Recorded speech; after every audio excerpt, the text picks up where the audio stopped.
What up? What up? What up? Let me turn this down a little bit. What's up, guys? Welcome to Just the Guys. What's going on? What's going on, guys? Go ahead and hit that like button, hit the share button, subscribe. Make sure you grab your merch. Show them what you got, Gimpy. 80% are no better than a toaster. You can grab it online right now from the Metro Conservative Media website. Let me get this up here. Yeah, so you can go to the Metro Conservative Media website, metroconservativemedia.com, and go to the merch section. And of course, go to the Just the Guys merch store. And you can grab your 80% or no better than a toaster shirt. You can do the socks if you wish. Just let them know. And I want you to start calling stupid people toasters. Yeah, you gotta call it a thing. I would like the next Lieutenant Governor of Maryland to start calling stupid Democrats toasters. I'm just saying. Make it a thing. You gonna do that, soldiers? I would take it under advisement. Yeah. Take it under advisement. Establish a new department, call it the toaster department. I just want you to know, when it's a thing, and the Cisco here didn't take it under advisement, and everyone's using the word toaster, just remember, he mocked me with his political speech. Guys, grab the merch. So in Maryland, there will soon be a Department of Toaster identification. Yes, there will. The department. I will be leaving up that office.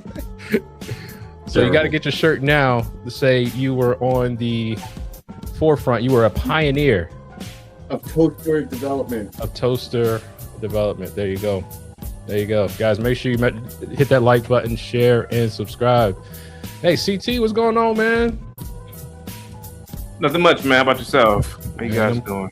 I'm cool, man. Hey, did you see that you got people, somebody put a APB out on you, man? Yeah, I've been around, man. Yeah. Spring break. Yeah, I've been on spring break, man. Oh, you've been on spring break too? Yeah, on spring break. Kung Fu CJ put out a video. He was like, "Where's CT?" I'll be back. Next week. He said, Kung Fu CJ said, if you needed a platform, he got you. So CT, you got fans, man. Sounds good. Yeah, thank you so much, Kung Fu CJ. Salute, man. Yeah, man. Reason, where you been? You know what? I've been here, I've been there, but I'm back. Absolute pleasure, guys. Yeah, man.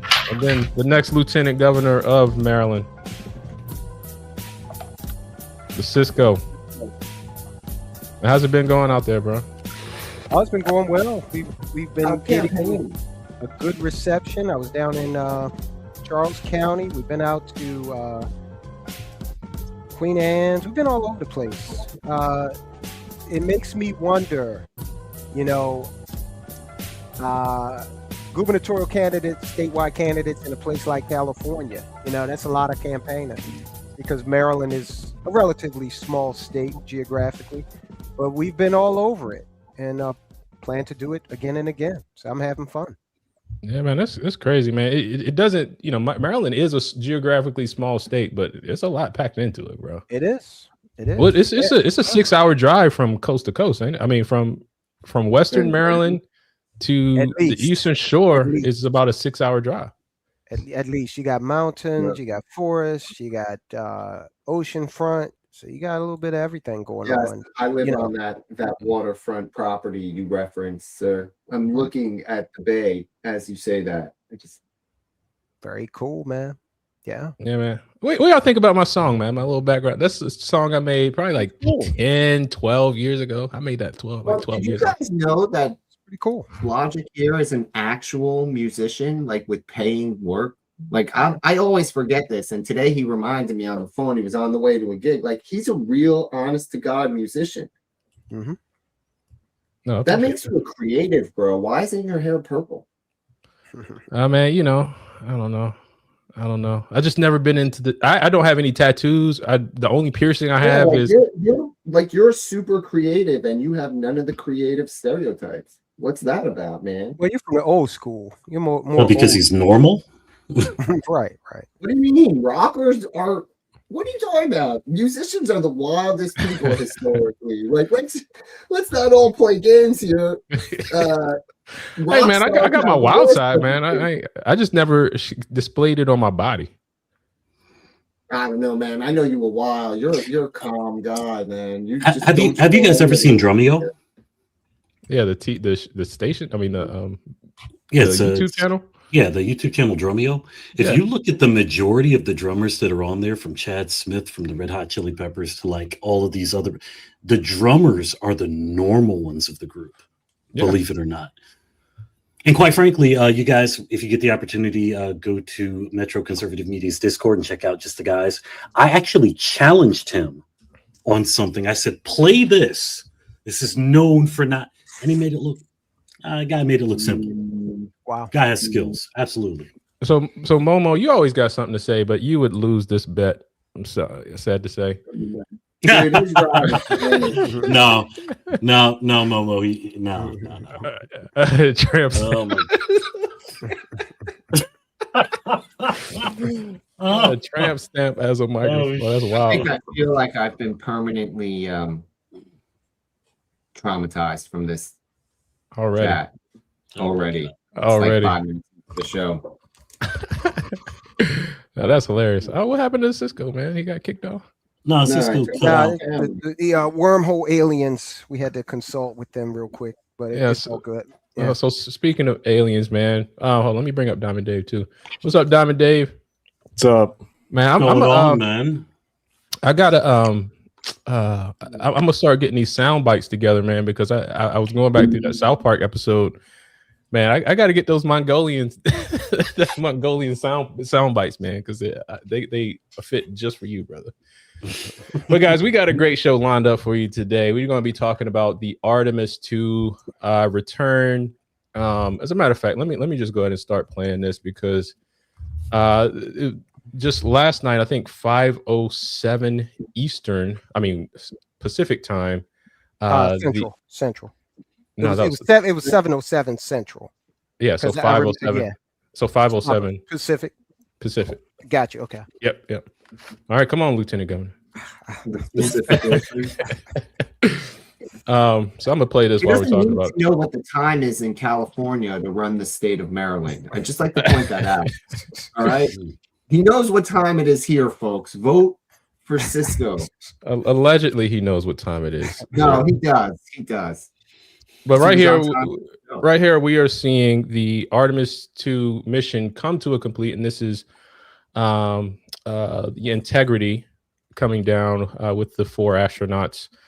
Honestly, man, I think this is pretty cool to see, but this was kind of uneventful for me. This is kind of the boring part. I'm glad it landed, though. I am definitely glad it landed. This is the peak of human achievement. The United States has sent people, and Canada, but Canada's just an extension of us at this point. Well, soon, 51st state. But this is peak human achievement. The furthest humankind has ever left the surface of the earth. The farthest we've gone away from the planet, and we've successfully brought these people back alive. There were no catastrophes. We have the highest resolution pictures and literal proof in the day and age of the revival of flat eartherism that the world is round and the sun is the center of the universe. Or maybe, Gippy, this was Google Maps getting the distance from Fort Lauderdale to San Diego wrong, and they had to travel around the moon to get there. How about that? I mean, anything's possible. AI is pretty stupid. But Cisco, man, what did it like? You know, this mission has come to a complete, man. It is a complete human success. But what did you see here, man? What did you think when you saw this land, man? Actually, man, I will be totally transparent. Recently, maybe about 3 months ago, I started to go back through the mathematical studies that I've had throughout the years. And it was, I answered that question you asked generally the other day about the subjects in school, and I answered physics. And I see mathematics as a window into the true language of God. Okay. We didn't discover mathematics. Well, we didn't invent, rather, mathematics. We discovered it. It's always been here. You can see that in the mathematical constants. And I see a you want to talk about a leap for human evolution. The brute force, sheer mathematical accomplishment here is just like it's like nothing we as a species have ever done before. Yeah.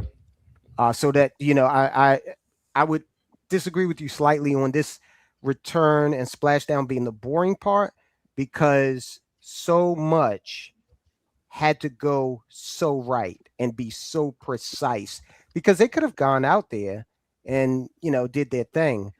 But if this had gone wrong, then if any part of it had gone wrong, this would have been an absolute failure and a tremendous setback for humanity. Yeah. So I see a tremendous mastery of our environment based on the level of math that we know, and understand that 50 years from now, we will have an even better mastery of mathematics than we do right now. So hopefully. I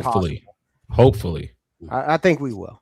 I mean, we've seen civilizations come and go, and we're trying to figure out, how to build a pyramid now. I'm just saying. So CT, man, what'd you see here, man? So let me say this first. This entire mission was pretty much uneventful from a technical perspective. Like, there was nothing real major wrong. I remember when my daughter was born, they called her a boring baby because, there was nothing the doctors had to do extra. But, from that perspective, man, what did you see here, man? How do you see this in the grand scheme of humanity, technology, or whatever? What comes to mind? The Artemis II mission is by far the greatest human achievement in the last, I would say, 50 years. I get what you were saying, but this definitely opens the door to getting back to the moon and actually landing on the moon, potentially setting up colonies on the moon or some sort of base, and then on to Mars one day, man. So I looked at it as something very special, man. Like, I wasn't around in the 60s, but I would imagine for a person who really gave a shit about space travel in the 60s, and when they saw the first moon landing, this was the equivalent for me. This was very exciting. And I also came to the realization recently that the masses of people are really stupid.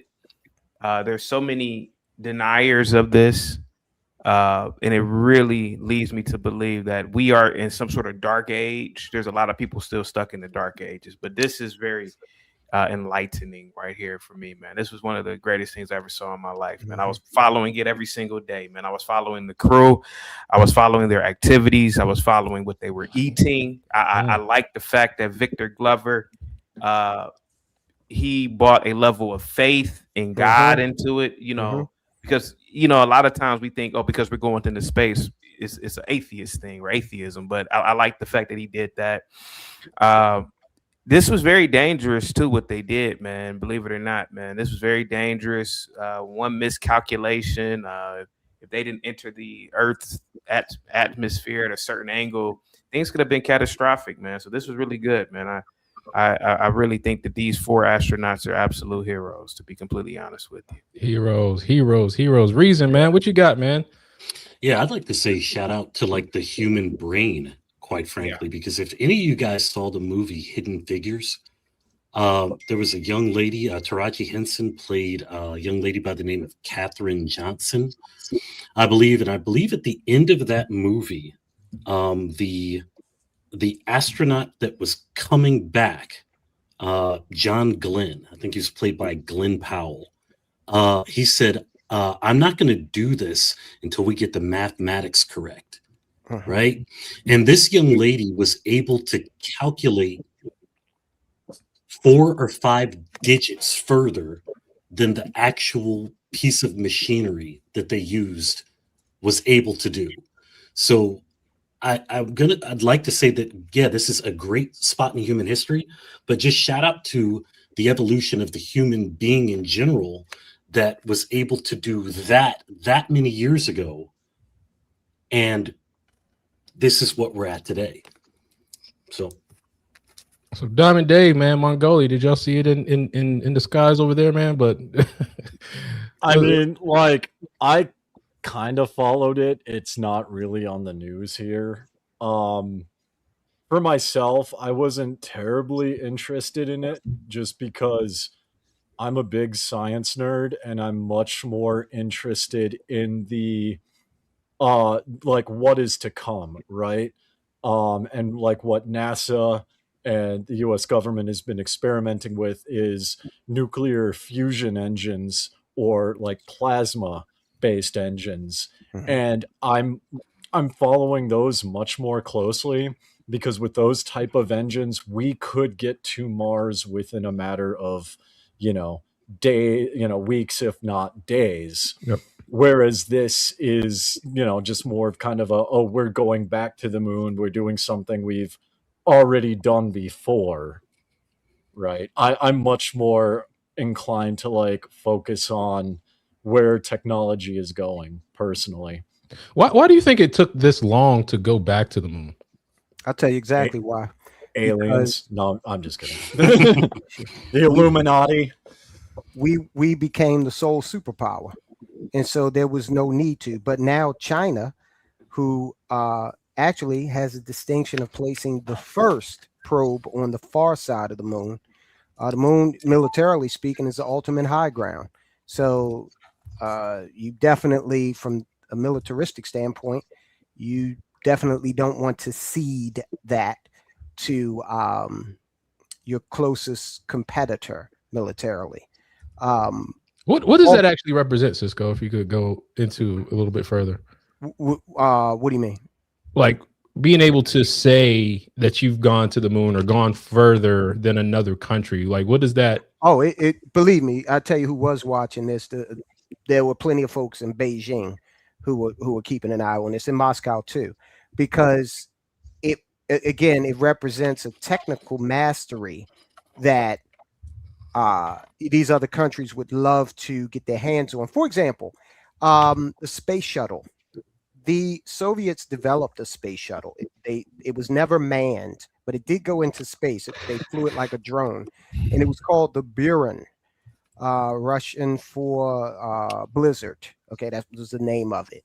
And they get a lot of grief for the fact that it looks very similar to our space shuttle, but and I'm not saying they didn't engage in any industrial espionage, but the physics of things dictates how things are shaped.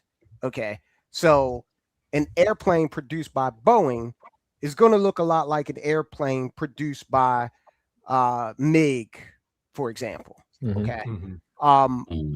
So the technical mastery is funny you mentioned that. I was watching a documentary last night on Concordsky, which was the Soviet version of the Concorde, and how it was a flop because they got the aerodynamics and shape right, but there were other systems that they didn't duplicate.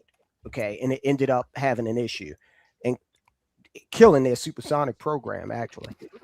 So this, to answer your question, says to other countries, we have the technical might to put some tungsten rods up there in orbit. You might have heard them referred to as rods from God. Rods of God. Right. They have no munitions in them. They just use gravity, momentum, and gravity and inertia, and they hit this planet and could create a mass driver weapons. That's what they are. Right. They can hit mass weapon. Create an explosion that rivals a nuclear explosion. So if you're looking at this from a military standpoint, yeah, you're paying a lot of attention. Well, yeah, and one thing that people forget too is because you mentioned like Beijing and Moscow, but if you remember in 2023, India put a rover on the south pole of the moon, and nobody saw that one coming. It was kind of out of the blue. They just up and did it, and that caught China and India, or that caught China and Russia off guard, as well as the U.S., because India is not a competitor to the U.S. militarily. India has close ties with America and does joint operations in the Indian Ocean with the United States. So if they can do it, America's really got to step it up, because everyone else is going to look at America as like, wait a minute, developing countries are doing this. Why aren't you? Yeah. You don't think America was involved with that at all? I mean, I'm sure there's probably like individual Americans that live there that assisted, but it was done like by the Indian government. It was done by the Indian government. Arguably, even if they built the shuttle, launched it, they need the whole world to support them to fire that launch, because you need all the radio telescopes around the world. Like when you want to see what you want, your thing, you need to work with the other space programs, because they all share resources for global space, whatever. I forget what the term is. I'm not an expert, but they have. So I mean, I'm sure there's some like along those lines. Yes. And shit. One mic, you guys. One mic, you guys. I'm just saying that at the end of the day, no space program is standalone in itself. It has to use other countries. What other countries it uses, there's bunches to choose from. It all depends on whose infrastructure you're going to piggyback on. But no one has enough spread out around the world except the United States to do space alone. Even China can't do it without other. Like, I mean, they need satellite arrays that are pointing upward and shit to talk. Like, I forget what it is, but there's a whole documentary about it. How space is the ultimate, like, the whole thing is we think that we do, but the NASA mission still needed help from Boeing, Lockheed Martin, all these countries, right? And they got assistance from their subsidiary and their things around the world. And then they have the infrastructure that supports NASA, the eye in the sky sites that watch everything for them with the satellites, with the satellite dishes and every radio telescope type stuff. I'm just saying, like, it's a massive collaboration space. And that's the problem, is no one has dominance there, and they're going to want it now because I don't know, man. That's what I'm saying. There's something going on now that the game changes, this necessity to go back to space, the need for cutting edge to keep moving the weapon systems ahead. We're at like 6th generation fighter development. Yeah. So right now I want to go back to, I guess, the sense of the astronauts themselves.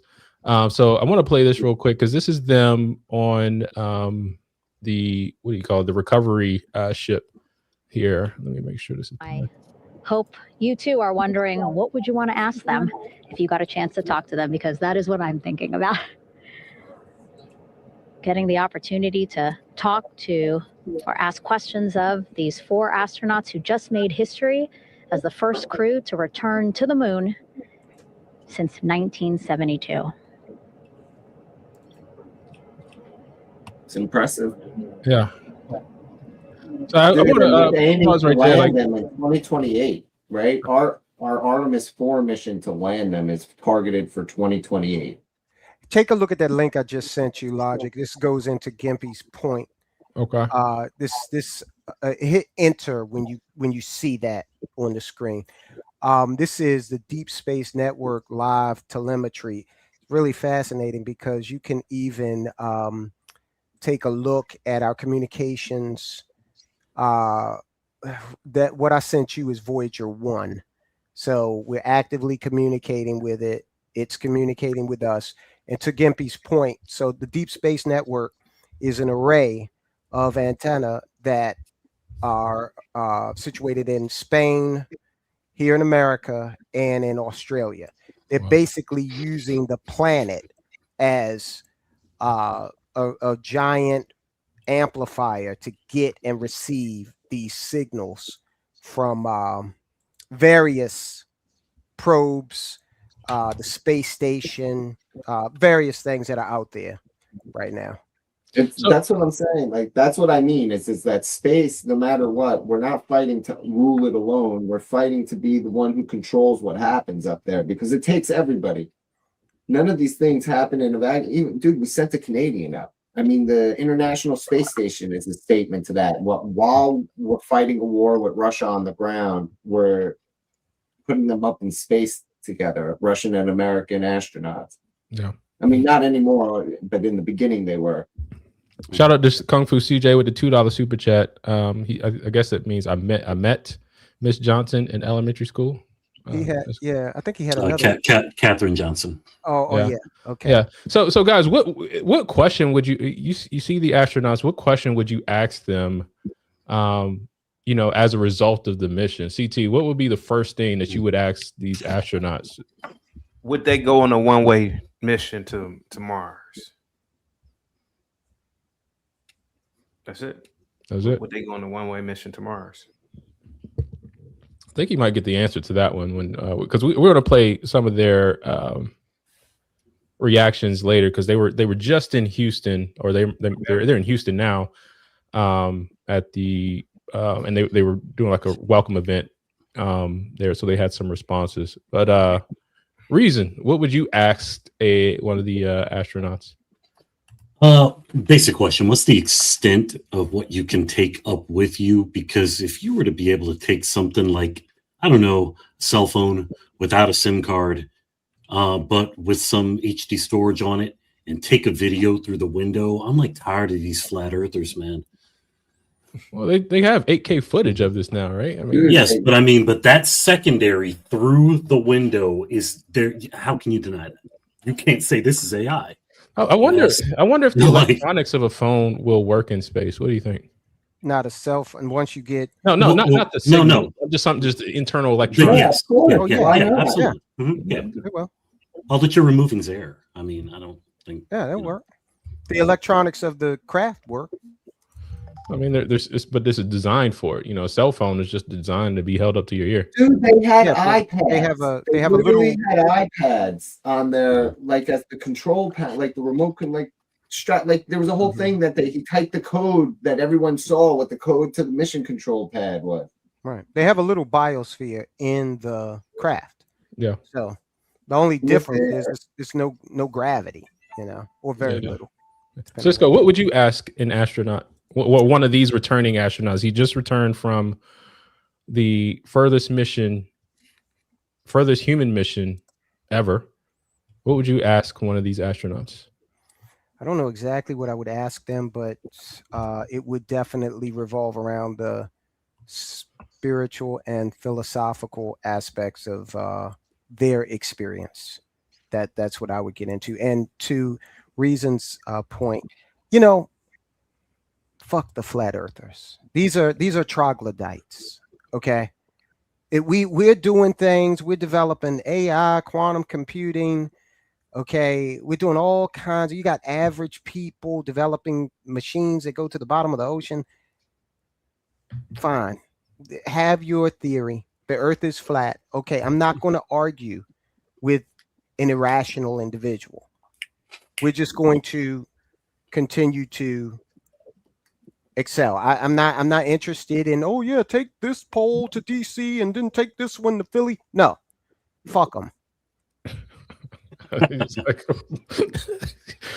Diamond Dave, man, what would you ask? That's a nicer view than what I would have said. As Cisco said, damn subhumans deserve to burn in hell, not worthy of Jesus Christ's love. Wow. We call those people toasters. Wow. So what would you ask? That's the YouTube-friendly version, by the way. Yeah. I would ask them how their view of global politics has changed, if it has changed at all. And the reason I would ask that is Buzz Aldrin and the men who landed on the moon, right? I remember watching an interview with them, and they were talking about, how just their history of living in America. And then they got on the moon and looked back at the earth and they realized, wait a minute, politics is bullshit.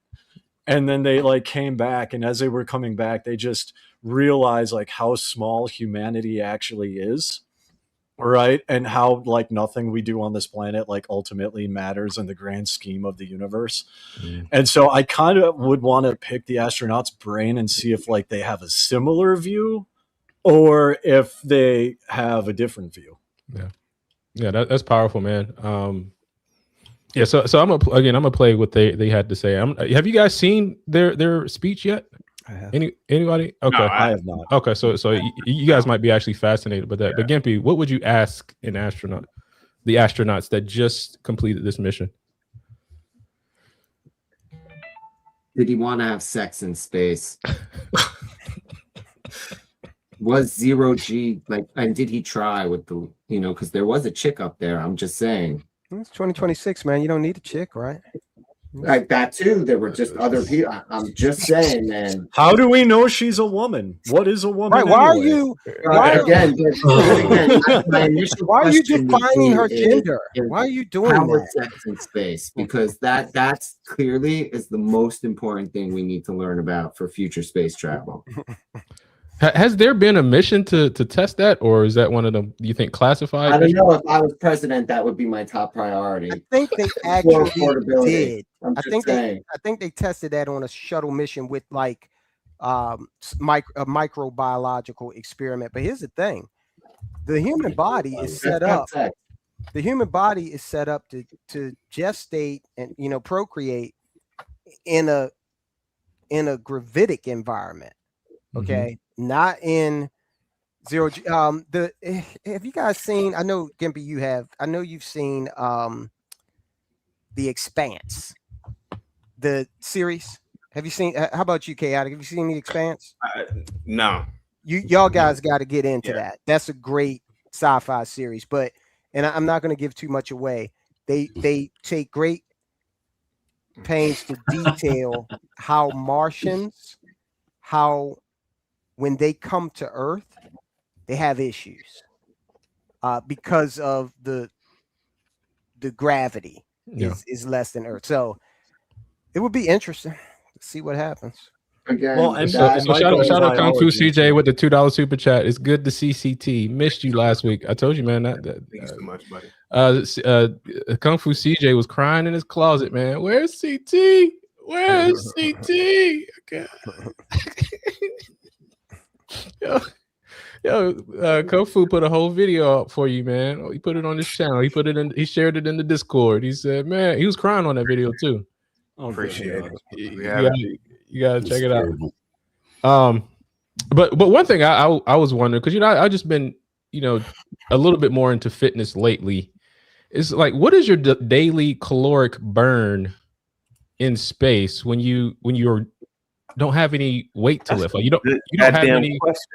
don't have any energy to burn, right? Like but they stayed they were exercising. I think you have to, but your organs are still working, so you still need some. But you're saying like your caloric burn probably is different in the environment. Because you have less, that you need less calories a day because you're not exerting on your muscles as much. And then on top of that, your metabolism, the biochemical reactions are designed also like reproduction to work in a gravitic environment, like the Cisco was talking about, right? So your metabolism will shift in a zero G environment. Yeah, and also your muscles go into atrophy because you're not using them, so that there has to be something. The cure for atrophy in space is fucking. I don't know if you're moving. I believe there's actually a way to exercise in space. When I broke my leg and we did physical therapy, they connected to the muscles of my legs an electronic piece of equipment that they would shock the muscle of my leg to make it contract to actually continue to stay strengthened. If they were to take that with them, I'm sure they could possibly still get some kind of workout out in space. I don't know if necessarily, Yes, hold on. I mean, they do resistance exercises. In fact, they had sort of a treadmill on the space shuttle, but the problem is you lose bone density in space if you stay there long enough. Now, these guys probably didn't get affected by that, but when you look back at the Soyuz, because the Russians have all kinds of records for duration in space, they know that you lose a considerable amount of bone density. I think it's like just under 2% a month. That's why when you see these long duration guys come back and ladies come back from the space station, like when they land in Kazakhstan, they literally can't move. They got to have people carry them out of the capsule. Right. And this is also why you can't be fat in space, CT. Never thought about it, to be honest with you. No, this well, I mean, that's part of the issues of like setting up bases on the moon. That's part of the issues of setting up with the bases on the moon, because you have less gravity, right? And a manned mission to Mars, the gravity is also different, so you're going to lose bone density. Your metabolism is going to shift, and like it basically becomes of a question of like, can the human body function outside of Earth? Yeah. Like just in general, like even if you could replicate the gravity and you have this spacesuit, like because you're not on Earth and the body's designed for Earth, well, could the body continue to function? But the body also adapts very well too, right? Like when you think about all the different cultures across the world, and I don't want to go too far down the rabbit hole, but how many generations do you think it would take to adapt to another planet? Yeah, that's a good question. It goes back to Gimpy's point with regard to procreation in space. I think that when you get to the moon, when you get to Mars, that kind of thing is going to start to happen. And, you know, species evolve. Who knows what might happen over the course of a century or more, you know? Yeah, I mean, yeah. It would have to be a few generations, but the question is can the original generation actually reproduce, which is like Gimpy's point. Because if the original generation gets on the moon can't reproduce, there's no future generations to get those genetic mutations. Right. Yeah. True. Yeah. All right. So I want to move on. I want to move forward. Go ahead. No, I was just going to ask LJ. She said something very interesting here. She said, intensive 2-hour daily exercise regimen designed to counteract bone and muscle loss. I don't know what exercises you can do to counteract bone loss. Man, bro, we're talking about scientists that literally just sent the hunk of metal around the moon. I'm pretty sure there's something there. Hey, I'm sure there is too. I'm not a scientist. Yeah, I'm not at that level. I haven't looked that deeply into it, but it could be a thing where you would lose 3% per month unless you were doing like this regimen. So yeah, and these are trained guys, man. These people aren't just, you know, they didn't just get off the couch and do this, right? So there's a level of training that's gone into this, so that they really know what to expect. But I want to go ahead and you know, pull this up. And shout out to everybody in the chat. Make sure you you know, get the likes up, share this broadcast. Also, you can go to metricalconservativemedia.com, and on the site there is a link to join the Discord. You know, you can chat with us. Diamond Dave is a big fan of the Discord. He's probably like the Discord champion at this point. And I you know, we appreciate him for that. But where is my screen share? Let's pull this up right here. All right. Yeah, I want to play this in which the astronauts were returning home and they were, you know, giving their speeches. And I actually do want to play everything here. So it is kind of, we'll stop and start it. And guys, if you have something to say, you want to chime in, just start saying it. Sounds good. Yeah, let's sing real quick. All right, 3, 2, 1. Integrity. Can you turn it up a little bit? Yeah, this is as loud as it goes. Okay. Wear these Active watches, and if you hit this button, the red light lights up, which tells you got a good battery. And I don't know why, but for the last 2 years when we wear these, hey Hopper, for the last 2 years when we wear these things, it just kind of brings us back into focus whenever we get a little distracted. So we did a lot of thinking when we were on this mission for no reason whatsoever. I have absolutely no idea what to say. This is. Yeah, could you imagine though? Like you Couldn't just even hear anything he said. What did he say? Really? No. The sound isn't that bad, so, and headsets probably help, but the sound's not. That this joint is all the way up. Hold on, let me double check. Let me. Again, sounds not all that bad. He played again. Yeah, I'll start back over because this to me, this is the most powerful moment of this entire mission. And let me see if they have captions too, just in case, bro. Yeah, like this is one of those things that just kind of again puts things into perspective. And guys, I apologize for the volume. This is the feed from the from NASA. But yeah, I'm gonna try to play it again. Yeah, let's sing. Let's sing real quick. All right, 3, 2, 1. Integrity. So we wear these Acta watches, and if you hit this button, the red light lights up, which tells you got a good battery. And I don't know why, but for the last 2 years when we wear these, hey Hopper, for the last 2 years when we wear these things, it just kind of brings us back into focus whenever we get a little distracted. So we did a lot of syncing when we were on this mission for no reason whatsoever. I have absolutely no idea what to say. This is 24 hours ago, the Earth was that big out the window and we were doing Mach 39, and here we are back in Ellington at home.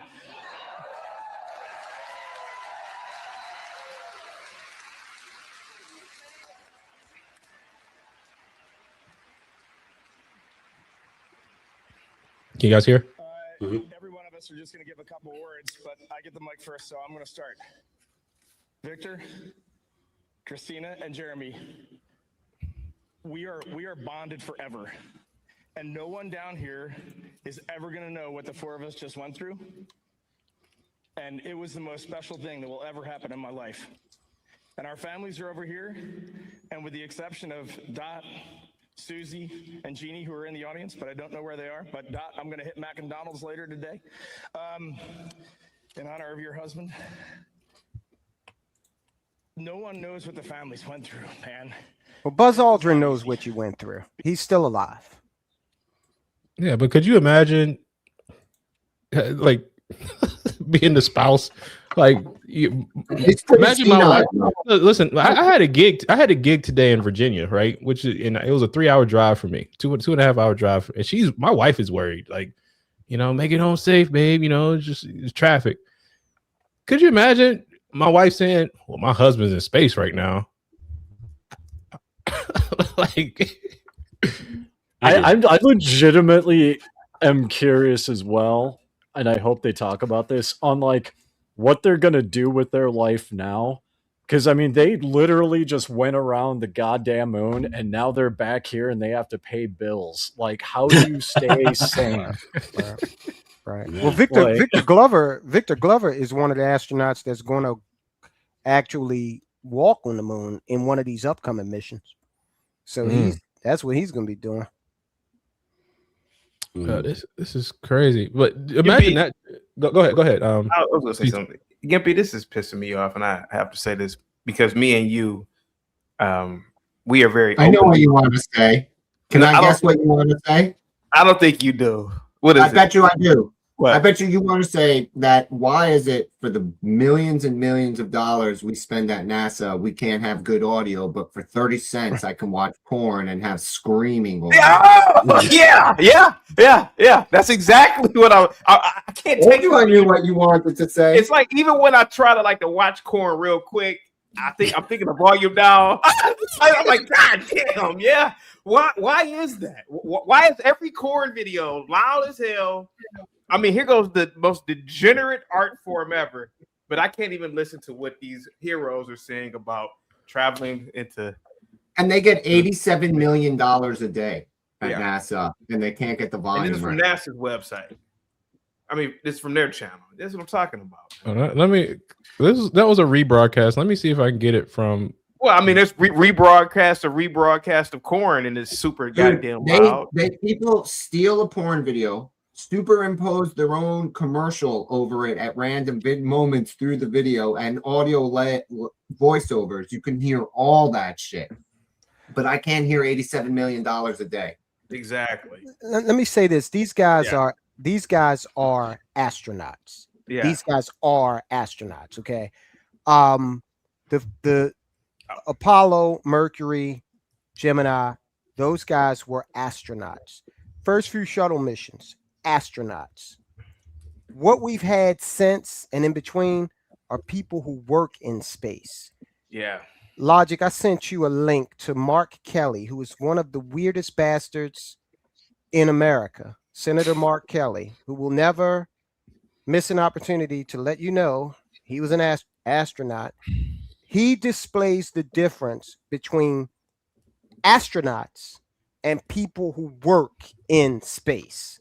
And if you get a chance, play Mark Kelly when you get done with doing what you want to do. Yeah, let's go back to this video. Hopefully, I pulled up another feed. Hopefully, it's better. Maybe not. But I got the captions on. Hopefully, we got people that passed third grade in reading.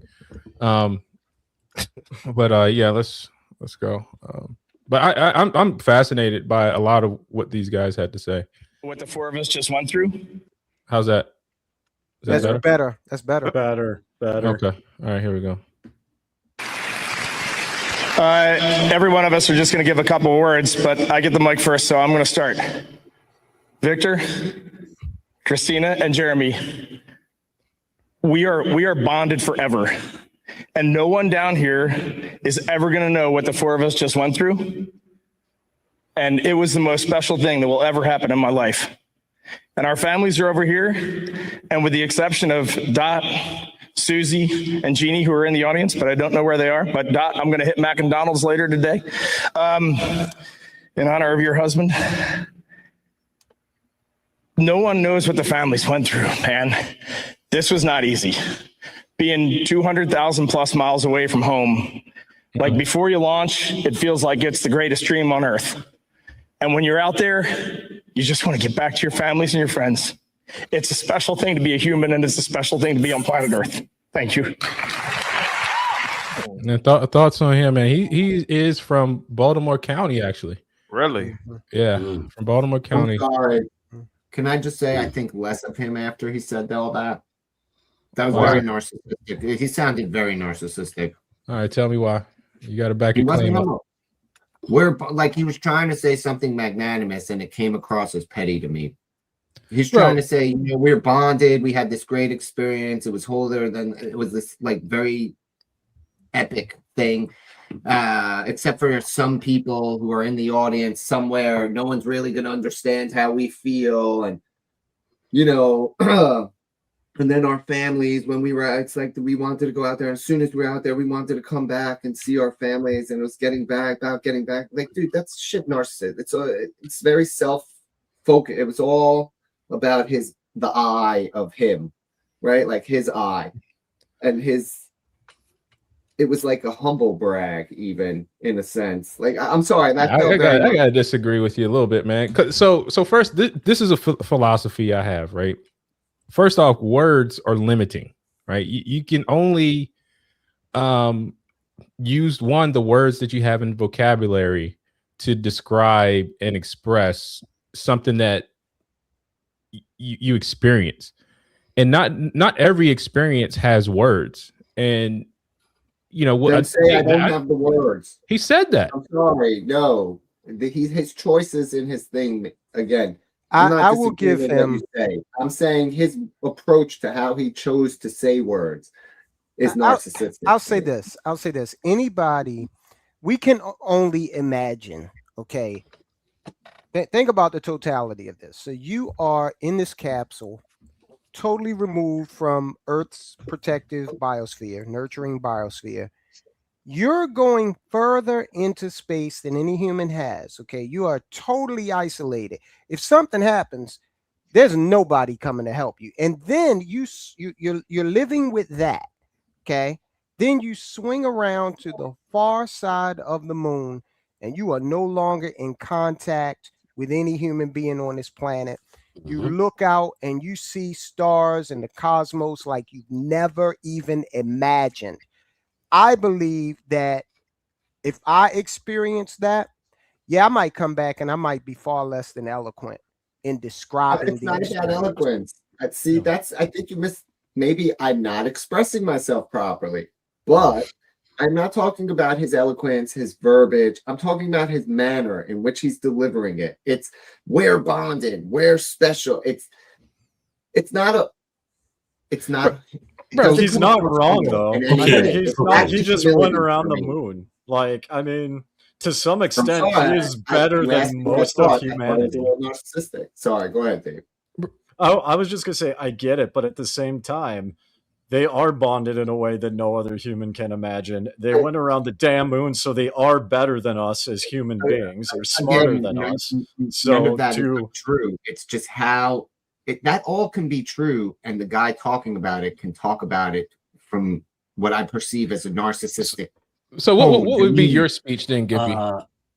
What do you mean? If I was giving his speech, like if we're using what he says as a model, I would say it was a privilege and an honor to take this experience, this once in a humankind. This is one small step for man, one giant leap for mankind. It's the shit you remember. Not we're bonded and no one knows. It sounds like a little kid said that. You're saying Hold on. your Monday that just morning- comes off to me as like a cop out, though. It's like, oh, this is just a word salad, and he's not saying anything useful. Like he's not talking about his experience. He's just like, oh, it's a privilege and it's an honor and it's something a public relations intern would say. That's what this is. This is what this moment is. It's to be the PR moment that is landed.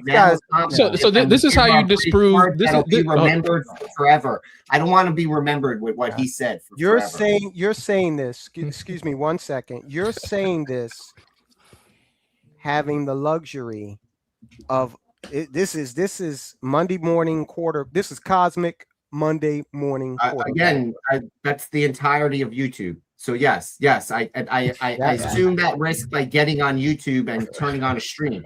Like that's not the point. The question is how does he sound? He does not sound magnanimous. He does not sound like the leader of the future space, like the guy who's stepping into the future. I want this guy to sound like he's a superhero who I want to vote for president next.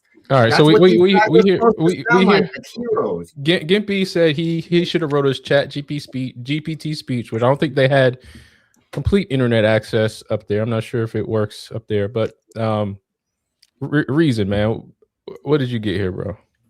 So to an extent, I see where Gimpy is coming from.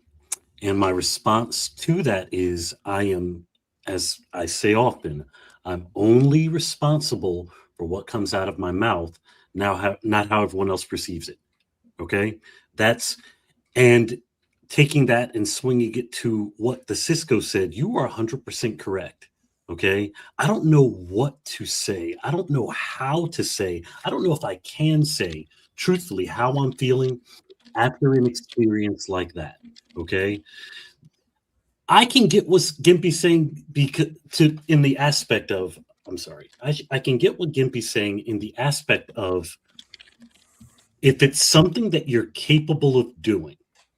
Okay, that's not what's taking place here. All right, I can never sit here and say, you know what, I can probably, what are my chances of becoming president of the United States? There are some things that only specific people have dealt with in life. Do you know what gold blood is? Have you guys ever heard the term? Gold blood, there are like 12 different types of blood. And some are so rare that people have to actually take with them a specific person. Because if they need a blood transfusion, not only would that person that's with them be the only person that can transfuse for them, but probably they would have to give them their heart as well. Like there's only specific people that can deal with specific things or that have gone through specific things. If you're a part of that group, then what he did makes absolute perfect sense. I have absolutely no issue with it because there's a chance in reality that me or 99% of the world will never be able to do it or never have any kind of anything that has to do with that. Second, this dude just came to the realization in real life that he is a speck. Yeah. This guy's a piece of dust. Okay.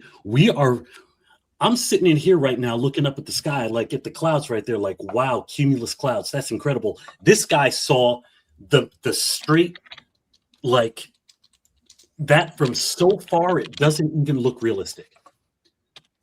This guy could disappear and nobody would be able to help him. And yet I when he mean, came literally, back, the first things he said made him sound like a petulant child. You're to right. you, because I we mean, are let's- not let's- responsible more than how just anybody else. sorry. All right, look, More than we're gonna just- keep listening to him because Victor's next, and after Victor talks, I want CT to chime in.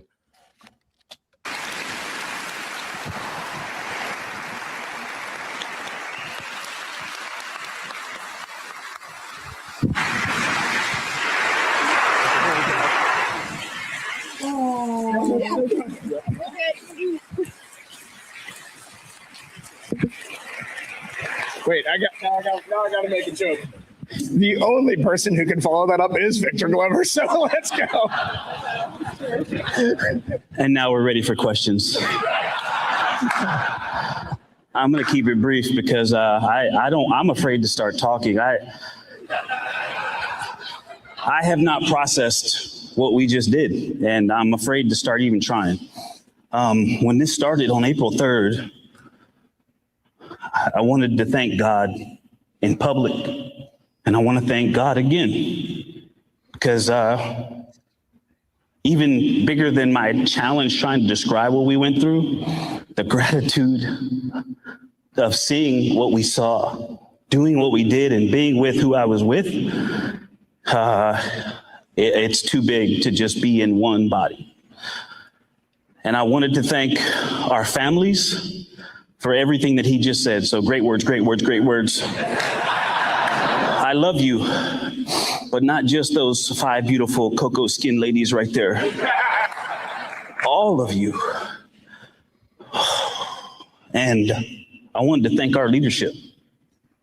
And it's changed since we were here in April of 2023, but the qualities haven't.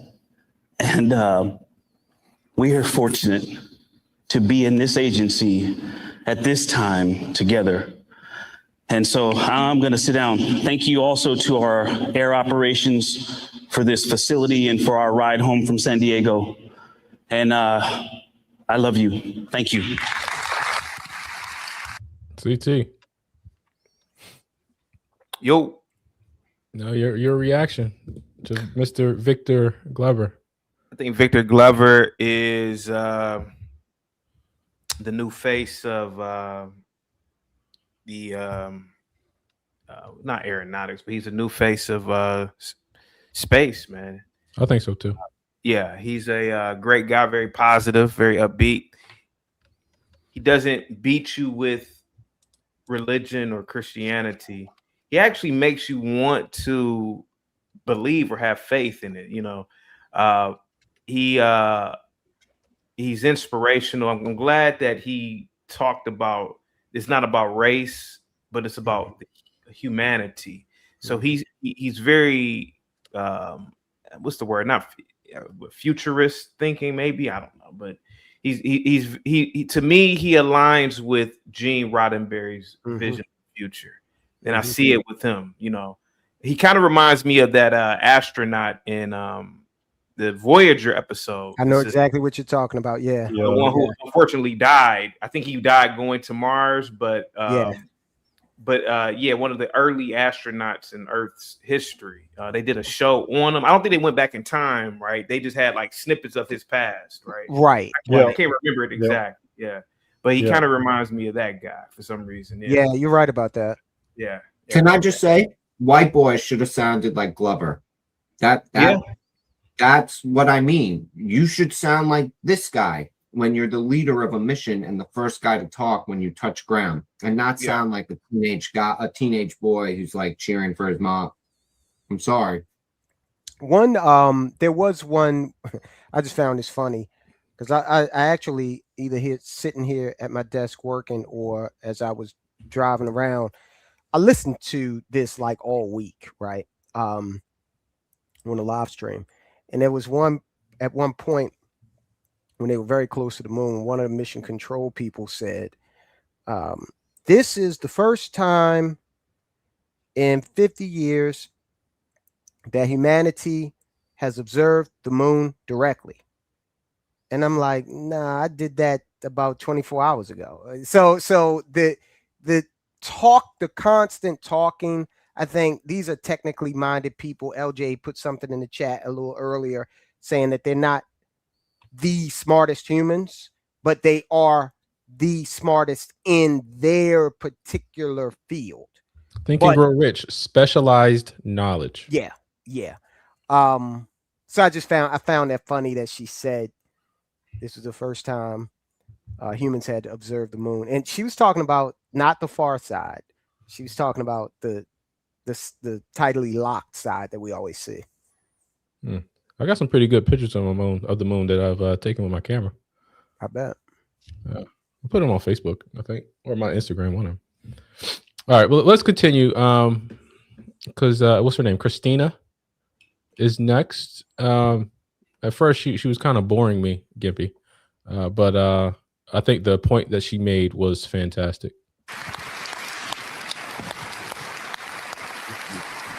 I don't know, man. It's going to be tough to convince me of that. She's a woman.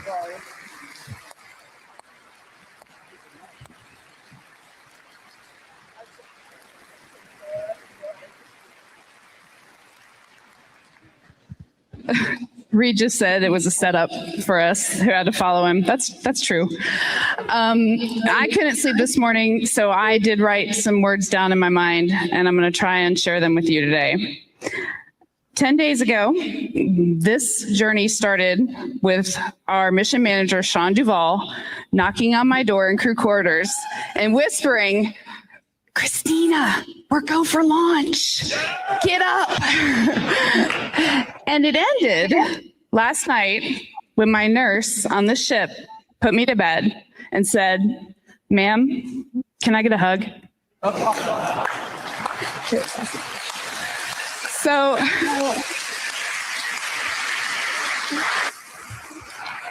a lot has happened since then, but or between those two moments, but the start and the end were human moments here on Earth. So several years ago, I was giving a speech and I was doing my usual talk about crew and crewmates and teamwork. And someone asked the question, what makes a crew? What is different about a crew than a team? And I was like, I got this. Have you ever thought about that? The difference between a crew and a team? Yeah, crew, like by definition, it means it like crews something, like a ship. For example, you stick a team on a ship, it becomes a crew because they're crewing the ship. It's okay. You went a little Kamala there for a second. If I may, the difference between a crews usually are together to form a specific task. A team is usually together that a team is usually put together. Wait, what were you saying, Bling? That's right. Oh no, yeah, crews put together to form a specific task. I'm telling you, crews put together to perform. It has to do with that when it's a crew. It's in a vehicle. Let's hear the astronauts' version, her definition.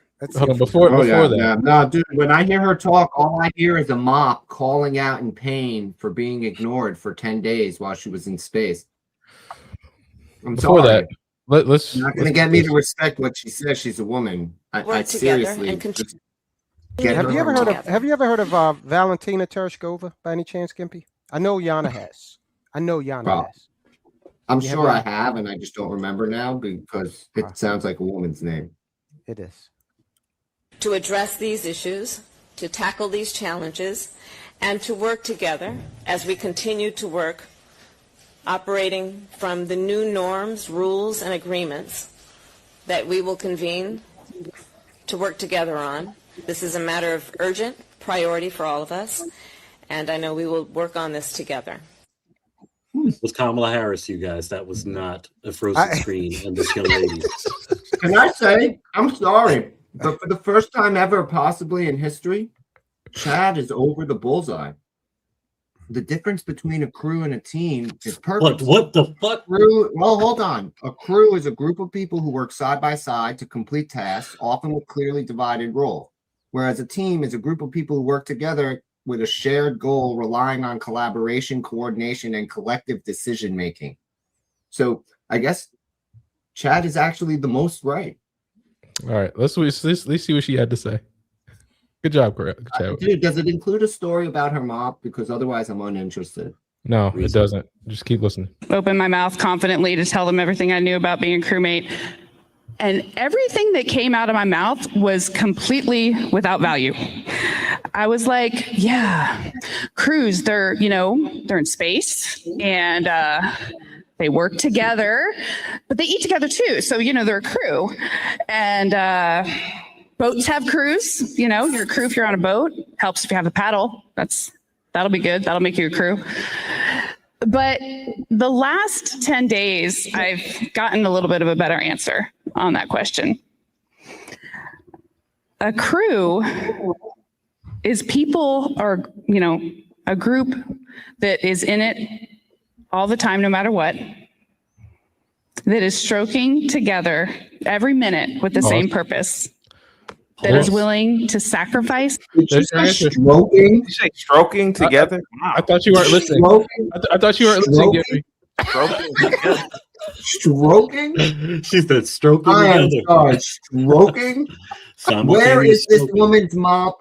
Get her off the stage. I miss the days when women were property. Wow. Oh, What is this woman saying? She is stroking with a bunch of men in space. See, I told you they're fucking in space. Everybody's giving me jokes. She's basically spilling the beans. Here we go. Last 10 days, I've gotten a little bit of a better answer on that question. A crew is people or, a group that is in it all the time, no matter what, that is stroking together every minute with the same purpose, that is willing to sacrifice silently for each other, that gives grace, that holds accountable. A crew has the same cares and the same needs. And a crew is inescapably, beautifully, dutifully linked. So when we saw Tiny Earth, How much cock people did she asked suck our up there? crew what. How much cock did she suck in space? Because that clearly that she's not there for smart. She's definitely not there because she's smart. It's clear she ain't that bright. Well, she wrote We're these words living down. for stroke off people in space. She wrote I these take words down. back my comment know, when in I- chat. I mean, I take back my comment. I me said in just chat, add where something. astronauts are the smartest people. She's clearly a dumb bimbo. Dude, she is not She needs to smart. be in a Like, magazine. we are not sending our best and brightest to space. I Let me think save the you chimps guys have a chance at taking if over I may. space. Hold on. One mic. If One I mic. may, I'm gonna try to save you guys, okay? She's using a technical term. You do know she was talking about crew, right? And that is a technical term in the sport. Yeah. You do know that, right? I understand that she's giving a reference to some athletic thing that she is, but she's a woman surrounded by three men talking to an audience that she just spent time in space with, and she's saying they are stroking together. That is by far a terrible word choice because no one in the general population is regatta people and understand. Like, you have to understand we are porn watchers and ass scratchers and beer drinkers and pot smokers. That is the general population that they're selling this shit to. And for her to stand up there and say, I'm stroking with a bunch of men in space is by far a poor word choice. I'm sorry. The jokes write themselves. You She can needs just to be back in the kitchen. the jokes literally write themselves on this, but you gotta. I mean, Dude, I'm boring. sorry. She's but- stroking three men off Right. in space. God bless. Finish I what was she right. says. They were testing fucking in space. We had. And honestly, what struck me wasn't necessarily just Earth, it was all the blackness around it. Earth was just this lifeboat hanging undisturbingly in the universe. Man, y'all messing it up, man. Because what she is saying something Profound. All the blackness in the universe. Oh, dude, she could have just went to a gangbang and had the same experience. Maybe we should, going back to my comment, my joke about the PR, college intern who would write, maybe she needs that. No, Because I'm just like, you know what they need? If you go back and watch the Apollo briefings, they stick to like the technical aspects of things. They don't get all. They don't delve into the philosophical. If you go back, they are buttoned up. They're just talking about the technical aspects of it. Yeah. I think you're froze, Cisco. Something's going on. All right, I'm sorry. We are. But we gotta finish. We gotta finish. Sending our best and brightest, or if this is our best and brightest, we have fallen. Well, what did they say about who benefited the most from DEI? I see you, LJ. White women. Okay. Her mom, man. You don't send DEI folk to the moon. I'm sorry. Well, you could experiment. I'm just saying we do experiments in space. I'm just saying. I mean, she was stroking 3 guys off in space. Oh man, come on, hold on. Let her finish. Uh-oh. So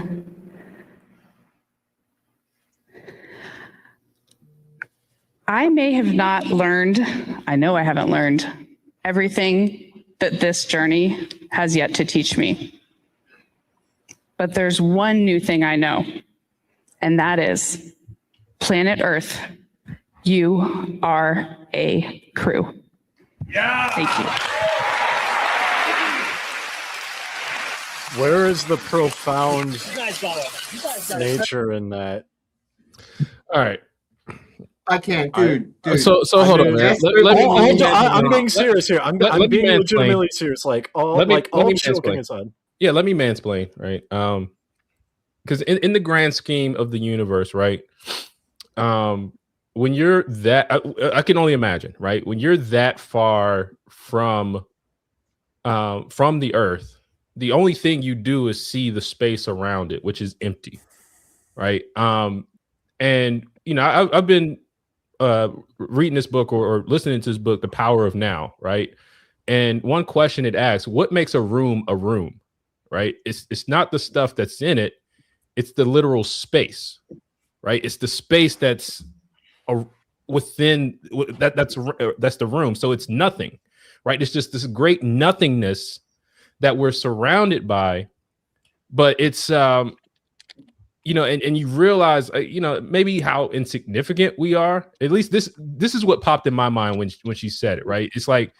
And this goes back to the some of the same points you guys been making, throughout the course of the conversation. It's just that when you're looking down back at Earth, I mean, I can only imagine this, but you're looking down back at Earth, you just see how insignificant things are, right? And it is really just this ball in a vast emptiness, right? I mean, that's just.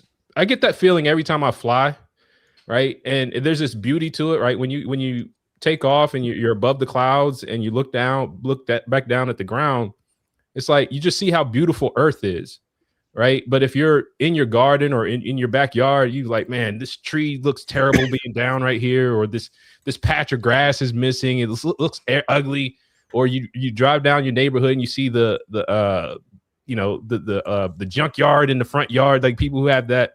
But then when you're in the sky, man, all that stuff just disappears. So I can only imagine what that looks like from space when you're looking back at the Earth and then the moon, and then you're out there with some of the stars. So yeah, go ahead. You can do that. That's very nihilistic. I find that whole mentality to be a very nihilistic mentality. You're not the only person who has that. Lots of people have that perception about the massiveness of the universe, I guess, the infiniteness of the universe. It's the opposite. In all the infinite thing, we are sitting in the moment in time and space that's perfect enough to house life. Because as far as we know it right now, there is no other place in the whole universe. I mean, we want to believe it. People say there is, whatever.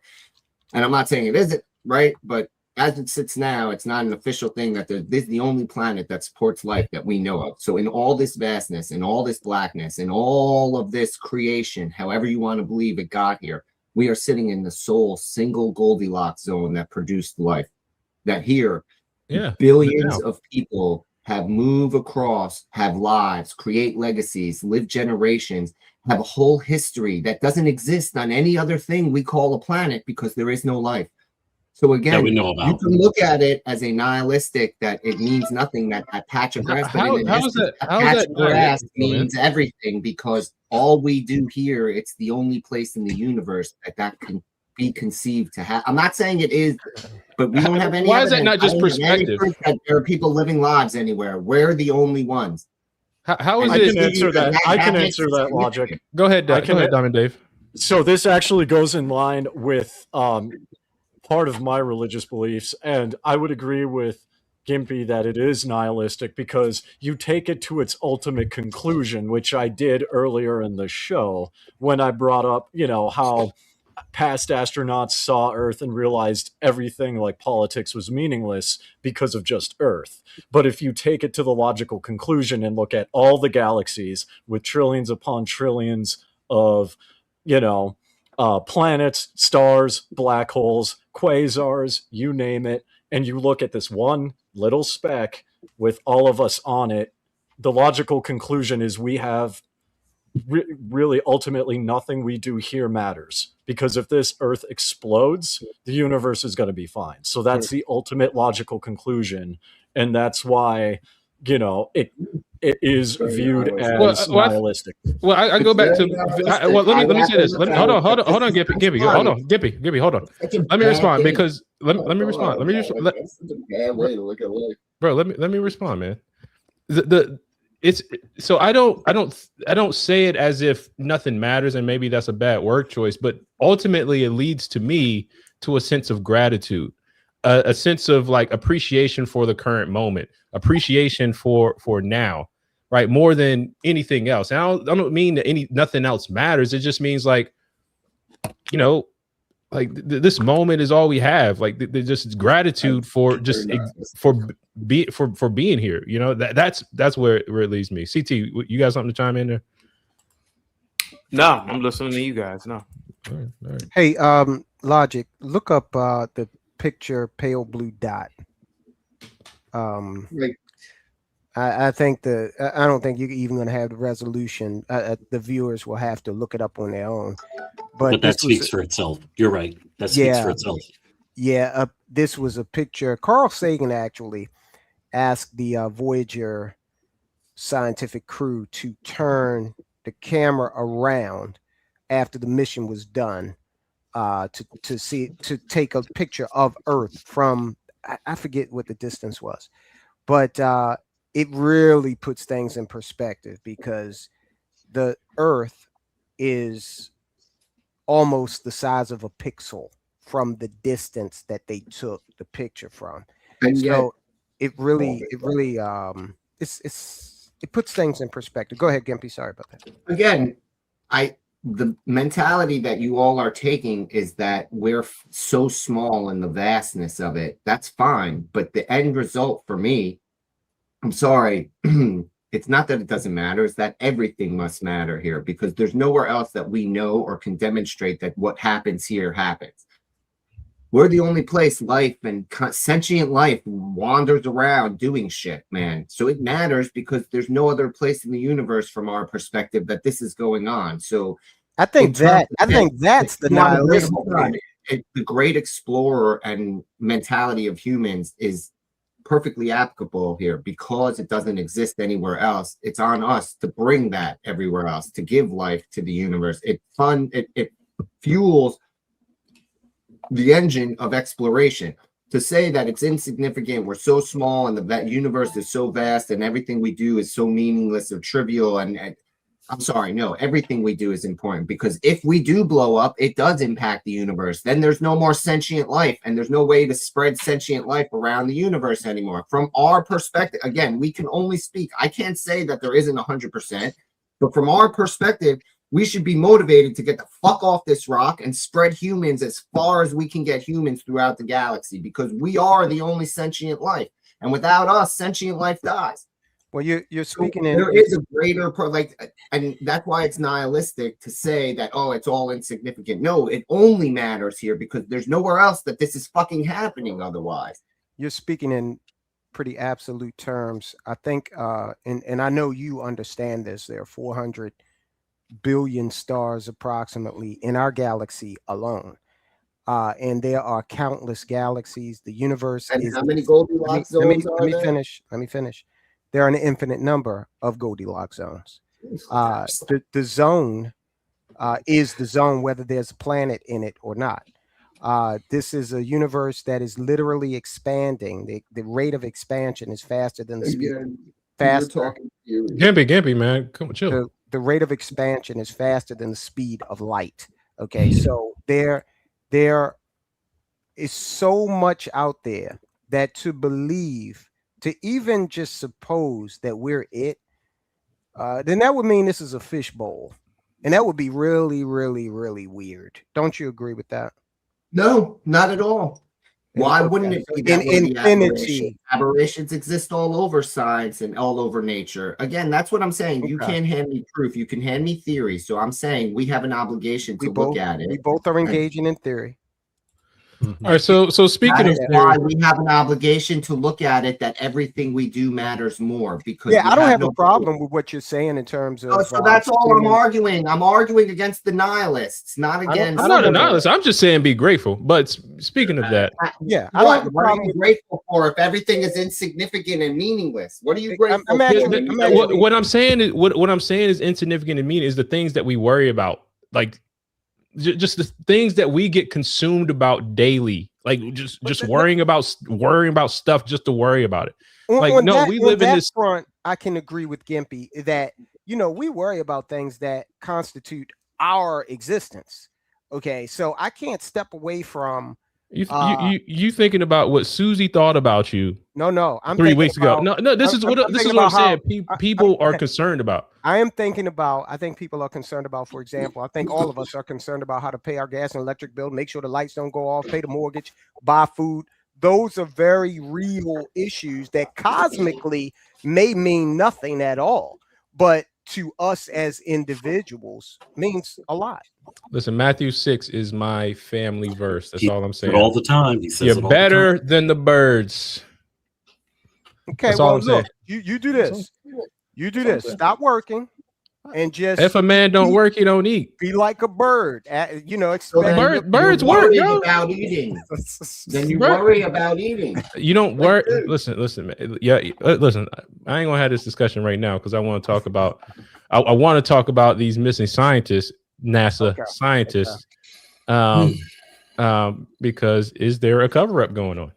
Like, are there space secrets? Are there aliens? Are there things that, or other energy sources that, we're not, talking about? So I want to play this. I'm gonna play this full clip, and I want you to get you guys to react. The passing of yet another NASA scientist has resurfaced as the list of chilling disappearances and mysterious death, those with ties to American space and nuclear secrets, grows longer. The disturbing cases have since sent internet sleuths into a frenzy, searching for answers about the unsettling pattern. Here's what to know. Michael David Hicks, who worked at NASA's Jet Propulsion Laboratory in Flint Ridge, California, as a research assistant, passed away at the age of 59 in July of 2023. However, there's no public cause of death or autopsy for Hicks' passing, nor any mention of how he died in his obituary, although it does ask for donations in his memory to go to Alcoholics Anonymous.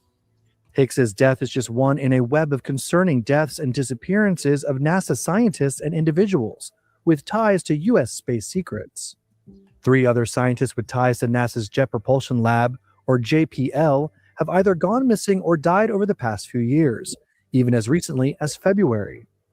On February 16, 2026, renowned astrophysicist Carl Grillmeyer, who worked on NASA's Spitzer Space Telescope, was suddenly and shockingly shot dead on the porch of his home in California. His shooter, Freddie Snyder, was arrested and is currently in jail. However, a clear motive has yet to be established. Another researcher at NASA's JPL, Frank Mywald, died in July 2024 at the age of 61. Like Hicks, there's little to no public information about how he died. JPL's former newly appointed director of its materials processing group, Monica Reza, mysteriously went missing in June of 2025. I'm just pausing just for copyright. But I just want you guys to think, is there a pattern here or is it coincidence? While hiking friends in the Angeles National Forest in California, and hasn't been seen since. Reza's research in materials science was funded by the Air Force Research Laboratory at Wright-Patterson Base in Ohio, which is long rumored to hold extraterrestrial debris tied to the famous 1947 Roswell crash. How far is that from UCT? As far as Roswell for me, New Mexico? No. The Patterson Wright Air Force Base. Air Force Base. Patterson Wright. Where's that at? Ohio. In Ohio. Oh, we're in Ohio. Let me see. It's 1947. Let me see. Patterson. Holy fuck! Did you just wake up? Are you smoking meth again, CT? Is that why you've been down all night? In Greene County, Ohio. That must be Southern Ohio. Let me see. Oh, that's in Dayton. About 2 hours away. Okay. 2 hours. So there might be some space matter About 2 hours. close to you, man. I'm gonna rewind it just a bit. Ohio, which is long rumored to hold extraterrestrial Wright-Patterson Base in Ohio, which is long rumored to hold extraterrestrial debris tied to the famous 1947 Roswell crash. The Air Force Research Lab was headed up by retired Air Force General William McCaslin, who also has shockingly gone missing. McCaslin mysteriously vanished on February 27, 2026, from his Albuquerque, New Mexico home, along with a pair of hiking boots and a .38 caliber revolver. McCaslin was also the former research commander at Kirtland Air Force Base in New Mexico, which works closely on national security projects with Los Alamos National Laboratory, famous for developing nuclear weapons during the Manhattan Project. In June of 2025, 2 workers from Los Alamos, Anthony Chavez and Melissa Casillas, vanished from their homes in eerily similar circumstances. Chavez, age 79, was last seen leaving his New Mexico home on He's in foot, cartel, too. leaving behind his car, wallet, phone, and keys. Casillas, age 54, was last seen on camera walking alone on a highway, also without her wallet, phone, or keys, after telling family members she would be working from home, Dateline reported. As of now, no federal agency has publicly acknowledged any connection between these cases, but skeptics and believers alike are asking the same question. When does a pattern stop simply being a coincidence? Oh, I've got stuff to say. All right, go ahead. What you got? So there's a few things. I would say that there is a pattern in most cases. The really kind of one-offs are the people who, like, one of them got someone mentioned in the chat, someone got cancer, and then the video mentioned that someone like died of like health issues. Those to me are like the outliers, and those are like plausible because, you know, people get cancer. That happens. People typically don't get shot sitting on their front porch. Not Right. scientists. Yeah. Not scientists, not people like that. So to me, that sticks out a lot. And I do think it has to do with what you mentioned earlier with like alien life and energy sources, because I'm a nerd and I like dive deep into this. I mentioned earlier like plasma, nuclear fusion. I've also seen that the scientists at CERN are messing around with antimatter, like in Star Trek, to try and, get an infinite energy source. And I do think that there comes a point where you know too much. You know too much. And I mean, you're a security risk to even exist. Even if you work with the US, there's always a chance that some Chinese person can like get you in the US, right? So at some point, it's a combination of knowing too much and maybe outliving usefulness is another way, right? You got the best scientific mind. They know too much. They contribute to, say, plasma energy, and they can no longer help. Well, what do you do with these people? You don't just let them retire, right? You don't let them you don't allow them the opportunity to travel the world, right? Like, So you got to off them? So you got to off them? Other countries do. All the time. I believe there might be something very, very, very correct about what David is saying. Knowledge is power, and that too much power gets you killed. I mean, if you think about California right now, from 1990 until now, there are like 15% of the holistic doctors that there was then now. all of these people can't have disappeared. All of these people haven't died. All of these people haven't said, you know what, this is a state in which people like to be inordinately healthy, but all of you guys are disappearing. And I think that's because, a lot of people understand that there are natural ways to fix things, and people in the pharmaceutical companies, big pharma, don't like that. So there's a chance that maybe these people are being disappeared. But any time that you have that much knowledge about something that can ultimately be a detriment to the United States financially, there's no reason for them to keep you around. Or in power, because another thing I was going to address, it's like if like these, very intelligent individuals, they have access to all kinds of things we don't have access to, right? Top secret security clearance and higher, right? And I think it's a mixture of finance, but it's also control, because right now the US is dominant.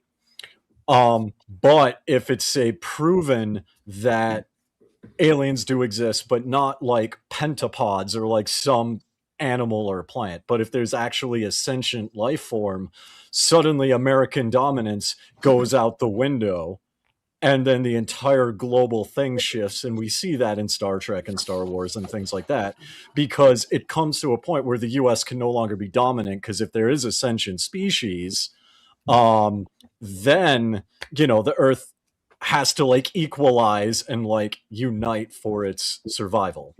That's an Can I interesting point. say that it should bother everyone? From all those people, none of them matter except one. Of all those people, those are all compartment. And you can tell me if you think I'm wrong, Tyrone, but they all live in something called the compartmentalized world. They only work on what they know. Even within the project, they might be the person who screws the bolt, but they don't know about the damn screw that they're screwing the bolt onto. They just know that the screw's this wide, has this much distance between the seams, and you got to make a bolt that fits it. But they don't get to know what the screw's made out of, why the screws push through the thing as it is, what the thing that it's mounted it to, because it's all compartmentalized. But there was one person in that list who existed above the compartmentalization of the whole thing. It was the general in charge. Went missing. That should bother those guys. They have all the secrets in their head because they oversaw the whole facility. They knew every project, and he just up and disappeared. So he's missing still, right? He's not confirmed Like, dead or anything like that, right? Going up and disappeared. Like that guy should be being watched even after he retired. There should have been a security detail watching him. You can't let that guy roam around free. Well, I think that's the point that Dave was saying. Like, you can't just travel No, to but Earth. that's what I'm saying. Of all the people, everyone they talked about were limited role people, were people who worked on a project, maybe many projects, but they only knew what they did. There was a guy in there in that mix of thing. It's a guy who's in charge of all those people is missing. That should be terrifying. We lost the general. My only response to that in terms of possibility is it's possible that the government like has him on like some secret military base somewhere, and just from our perspective he disappeared. That's my only possible. Yeah, but it's what about alien? Could an alien have gotten him? I would say no, and that's a rabbit hole I can get into right now. It beam you right up out of your chair, dude. Beam you up to Uranus. No, but Gimpy, look, my name's not Christina. Gimpy, I see your point about the compartmentalization.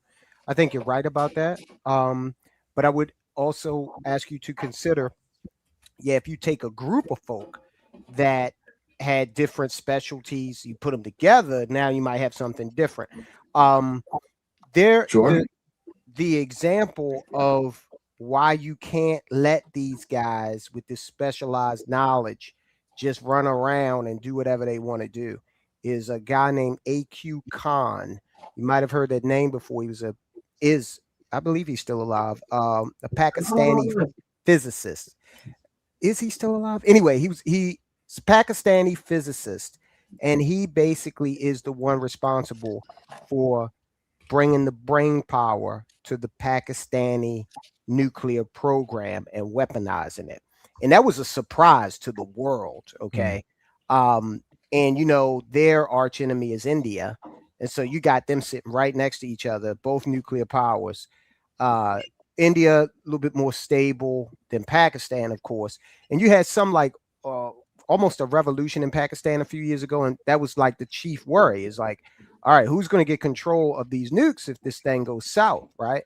So this is one of the reasons why you do have, there is a such thing as proprietary physics, where if you get into a certain discipline like nuclear physics as an educational discipline, yeah, I think you're going to be watched. You're going to be kept an eye on throughout your life. They have a thing within proprietary physics called Born Classified, where you have all kinds of material science, nuclear science, particle beam technology that is absolutely classified. And if you start tinkering around at home and come close, you're going to have a problem. CT, do you think these are coincidences, or do you think there is a pattern here? No, I think it's all coincidence. I have no other. I mean, obviously, I know. Wait, you think it's odd that we lost a top star general who ran? Let him finish. Let him finish. I'm sorry. He got 5 words out and then hasn't even finished his sentence. You're wrong. Right.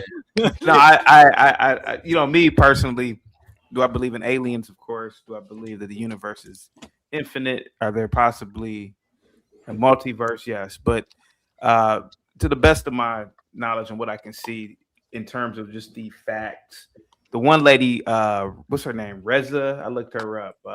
One of the ladies, Reza, right? She went out on a hiking expedition somewhere, and was never to be seen again. Things like this happen, man. I guess you could explain the guy on the porch. Yeah, it does seem kind of odd that a scientist would get shot on the porch, but people have been shot and killed. We don't know the relationship he had with the guy who killed him. The other situations could be suicide. I mean, to my knowledge, NASA has 50,000 employees. I have no idea. I mean, you could look at any institution and gather facts of people who die. Oh, such and such died, or such and such went missing, and you get it from all institutions, man. Me personally, like on the surface, coincidence. The general, I don't know, right? The general may have, I don't know. He may have been involved in some other stuff, man, outside of just with aliens and whatnot. But I can't really give a good or a great answer with any degree of accuracy, man, without all the facts and evidence. Yeah. And I mean, that makes sense, I guess, from my perspective. And I mean, sure, you could take any institution and you can make the same claims. I would say the only difference is those institutions aren't fundamental to like national security. And that's where and at least from that perspective, from that lens, I get raised eyebrows, right? I mean, you could look at like my sphere. You could take 50,000 gaming YouTubers. Yeah, some get shot, a bunch go missing, nobody knows what happens to them, right? But like in every other sphere of society, we aren't responsible for national security, and we aren't, at the top levels of government. Now, how do you know that, man? How do you know that? Because have y'all seen the TV show Severance? No. Oh my gosh! All right, so these people. Please don't. You haven't seen one episode of Star Trek. You have no room to criticize anybody. Culture nonsense from 2019 or some shit, man. Listen, man. How do you know? How do you know video? Let me posit this question. Let me posit this to you, right? If you oversee not one but 2 separate top secret research facilities. When you retire with that top secret clearance and all those, you still have security check-ins, you still have to file security. Even after you retire, you still are limited by all those things that impacted you your whole career. You're an Air Force general and you wander off and disappear. Nah, there's something to that. We don't lose generals. No, I mean, my understanding, and correct me if I'm wrong, but my understanding is like what I mentioned earlier, which Gimpy and I are in agreement on, is like if you have a top secret security clearance, they don't. My limited understanding is they don't even let you travel internationally. No, they do. But you got to do some major reporting. Yeah, my mother's second husband was a top secret physicist for the NSA, for Lockheed Martin, a bunch of different places under federal employment. And everywhere he went after he retired, you have to file forms. He had to file security. He had stuff for the rest of his life, as far as I understood it, that he was responsible for, because he was walking around with a head full of secrets. Yep. Like there are places that you can't go to. You don't lose a general. Something is off with that. He doesn't just wander off, leaving his keys, his phone, his wallet, and everything behind. Like that's cover-up shit, man. So I want to play. I want to go into this real quick because the extraterrestrial has been brought up as a result of this too. And I think some additional information is supposed to be coming out soon. Now, this is from CBN, and if you know about CBN, it's the Christian Broadcast Network. But I'm just going to play the intro to get this set up because, yeah. Okay, Billy, this is wild. Let's get you up to date on the fact that aliens, UFOs, hybrid breeding suddenly has become mainstream. Here's a clip of former Congressman Matt Gaetz on the Benny Johnson show just a few days ago. Take a look. I mean, I had someone come and brief me who was in a military uniform, worked for the United States Army, that was briefing me on the locations of hybrid breeding programs where captured aliens were breeding with humans to create some hybrid race that could engage in intergalactic communication. An actual uniformed member of the United States Army briefed me on that. Well, Billy, I want to get your response to that. But first, Tim Burkett, an active and current member of the United States Congress, just said this on Newsmax. Take a look. I've been briefed by just about every alphabet agency there is. And I'll just tell you this, if they would release the things that I've seen, you would stay up, you'd be up at night worrying about or thinking about this stuff. We just need to disclose it all. I'm sick of it. Well, I was briefed. I'll just tell you this. I was briefed last week on an issue, or 2 weeks ago, and it would have set the earth on. This country would have come unglued, I think, if they would have heard all that I heard. They would demand answers. And lastly, Billy, I'm going to get right to you, but J.D. Vance, the man who was a heartbeat away from leading the free world, had this to say about aliens just the other day. Take a look. I don't think they're aliens. I think they're demons anyway, but that's a longer discussion. So you think they're demons? Well, look, I think that celestial beings who fly around, who do weird things to people, I think that the desire to describe everything celestial, everything is otherworldly, to describe it as aliens. I mean, every great world religion, including Christianity, the one that I believe in, has understood that there are weird things out there, and there are things that are very difficult to explain. And I naturally go, when I hear about sort of extra natural phenomenon, that's where I go to, is the Christian understanding that, there's a lot of good out there, but there's also some evil out there. All right, All right. Oh boy. Okay, I've got some stuff to say. So when it comes to the breeding programs, this is going to sound weird. I believe it 100%. Right? I am Hindu, and in the Hindu, hold on, Gibby. In the Hindu texts, and even to this day, the royal family is believed to be descended from Nagas, which are what Americans would call reptilians. The royal family. From the Nagas. From the royal Nagas. No, I'm playing. The Nagas. I'm playing. Yeah. Go ahead. But the Nagas, right? Okay. So you sure it's not the Negus? The Grand Negus. The Grand Negus. The Ferengis. Yeah. You wouldn't know. You're not a nerd. Yeah, just leave it alone. Leave it alone. But yeah, so I mean, it would not surprise me. I do believe that is. Gimpy. I just want to know. We're talking about these breeding dude, if they're getting briefed on this, so what Burkett, whatever his name is, the second guy, I can never pronounce his name right. When he talked, he stopped. He kept cutting himself off and not saying details because he has active security clearance, and he knows if he says that, he violates his clearance, right? Whereas Matt Gaetz says it outright. So if he's telling you the truth, he's violating security clearance. He's violating federal law. That's my problem why I don't believe that the hybrid breeding programs are true, because the guy who we know is definitely getting briefed on something won't tell you details, while one guy is volunteering details. I mean, if he's breaking national secrets with Trump as president, he would be afraid of getting smacked for that, I would imagine. He's not in favor with Trump for that. And Trump is cleaning house with people like that, the leakers. So there's an easy target if that's real. Well, maybe he is, but Diamond Dave, go ahead and continue, man. So that is my belief, and that predates Christianity. Christianity talks about the Nephilim, who breeded with humans. Then religions that came after that have some type of historical context, and even different cultures have, like, whether or not it happened, there are records of otherworldly beings coming down and interbreeding with human beings, right? So it would not surprise me if it's true, because it's all throughout Earth's history that this has happened.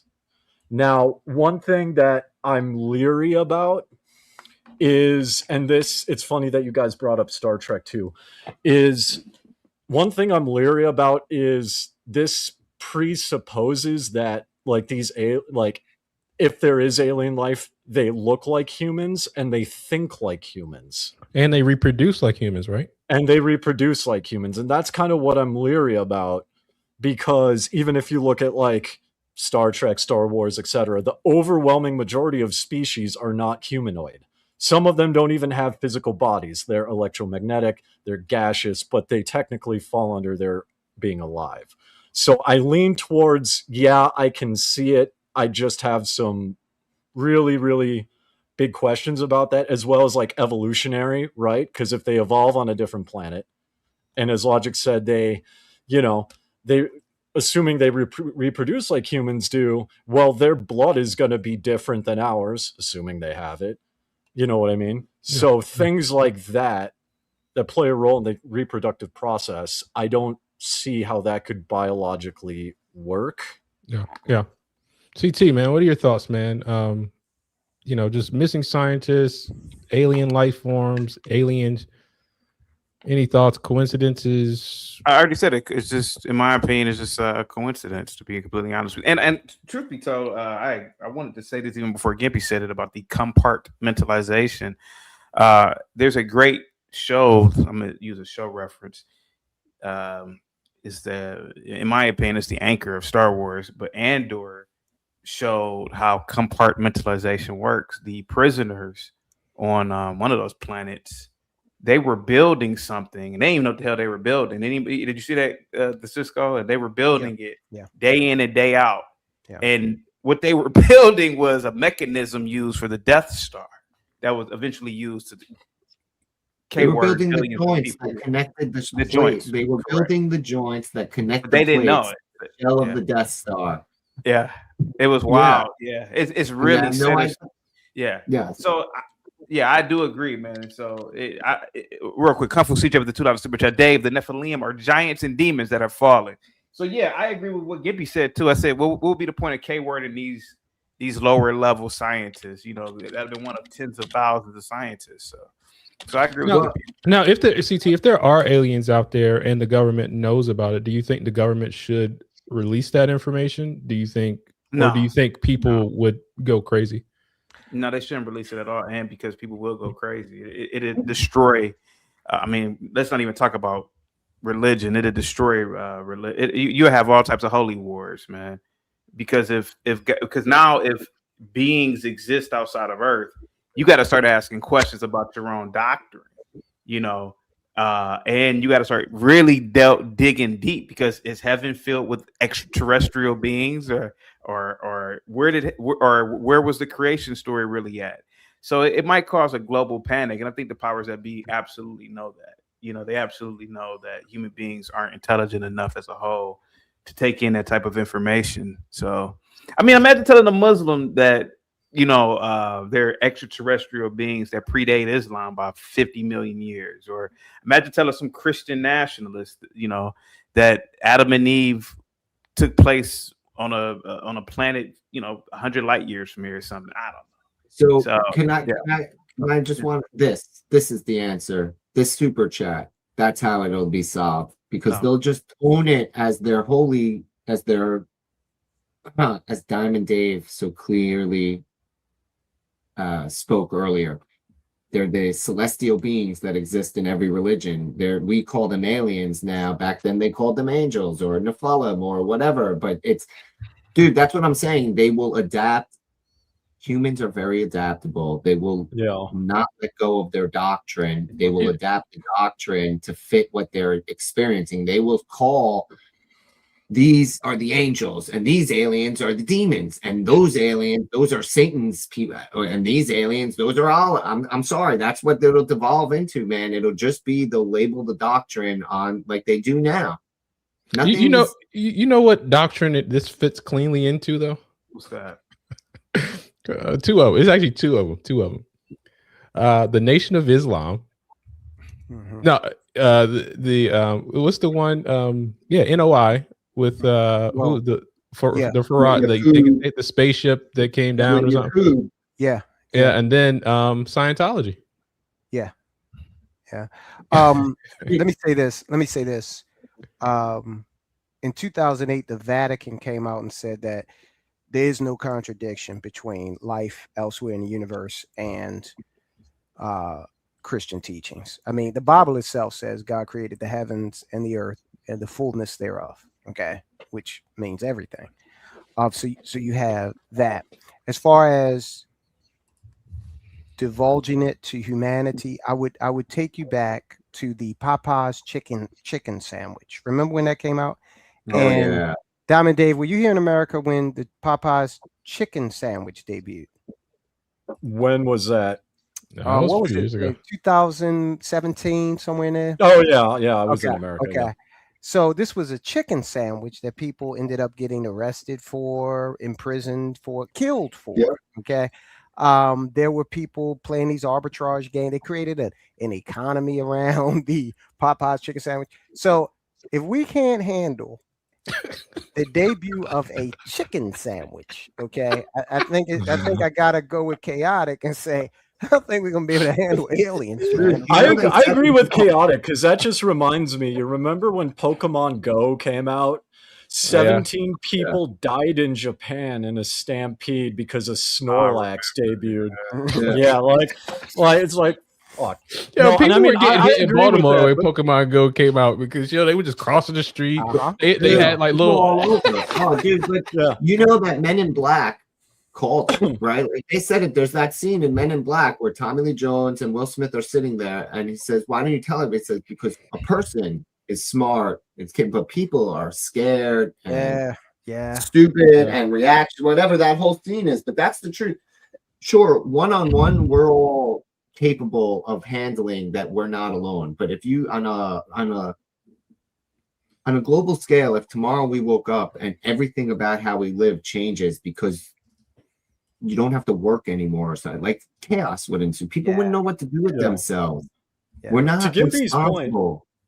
Point. To Gimpy's point too, like people are adaptable, and if like there would be chaos, but also people would double down on their doctrine because like the concept of alien life, Mormonism, you get your own planet. It's a thing. Yep.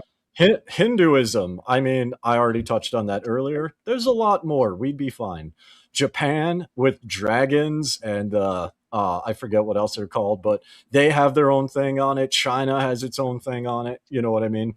Right? It's so already ingrained in human culture that, I agree with both of you in that humans are adaptable, right? And they would double down on their doctrine.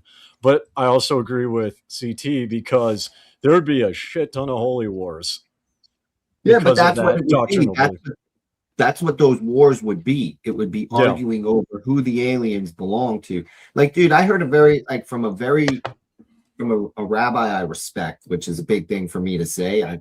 It's not something I say easily in this day and age, but from a rabbi I respect, I heard something crazy, like wild. We were talking about aliens, and I said, how does Judaism look at aliens? Like, right? Like, how would we? And he said, technically from a theological perspective, Jews accept that there could be life all over. Like you said in the Bible, God created heaven or we don't know the limits of God's creation. And we, again, Jews also look at like creation. Christians have each day is 1,000 years or whatever, but like for Jews, it's an unknown number. That's how we explain the millions of years, because we say the earth is born with its history, right? Creation is all that time. The day as we see it is not the same as the biblical day. Fine. Yeah. But he looks at me and he says, the only caveat is Jews have to still be God's chosen people, right? Like regardless, all the aliens can exist everywhere, but Jews are still in the entire universe. Jews are God's chosen people. So I'm telling you, they would infinitely go to war over whose aliens belong to who. Can you imagine if 10 different alien races appeared on Earth all at once? Like, could you imagine the arguments that they would have of who's which and what? Just look at how people are explaining, oh, those are demons, those are angels, those are... Yeah, I got you. All right, guys, make sure you hit that like button, share, and subscribe, guys. I want to talk about one more thing. And CT, this one's a special topic for you, man. So I'm let me bring this up here. She's with cute. us here on Live Now from Fox. Before we sign away for our final break of the hour, I want to bring you this. This is an update that we're now getting from Rapid Response on their X account, as they are now revealing new plans for President Trump's Capitol Arch. And so these official design renderings for the president's 250-foot arch have now been revealed today. This monument has since been dubbed the Triumphal Arch, and it will potentially sit in Memorial Circle. That's those traffic roundabout that's near the Arlington National Cemetery. We do have some more images as well of these renderings as they were released earlier today. But we do know that the arch is expected to feature a golden inscription that will read "One Nation Under God" and will be topped with a winged Lady Liberty statue. Flanked on both sides of the statue base are also expected to be 4 golden lions. The architectural renderings were created by Harris Design. And so it is important to note here that the first announcement of this was back in October of 2025. The president acknowledged that he'd like the arch to, quote, be the biggest of all. And then the president said that he wanted the structure to be reminiscent of the Arc de Triomphe in Paris. That arch was built in order to honor those who fought for France during the French Revolution and the Napoleonic Wars. And so President Trump's plan is to unveil this new structure as a part of those celebrations, marking America's 250th birthday. So those are the new images on your screen. Wanted to bring that to you here on Live Now. Dave, All right. I know why you had that reaction, Dave. I know. Hold on, before we go to my question though is, has real art returned? Because I want to compare it to this. I want to compare it to this. Remember this, the embrace that was MLK, revealed. yeah, it was terrible. Okay, yeah. It's not.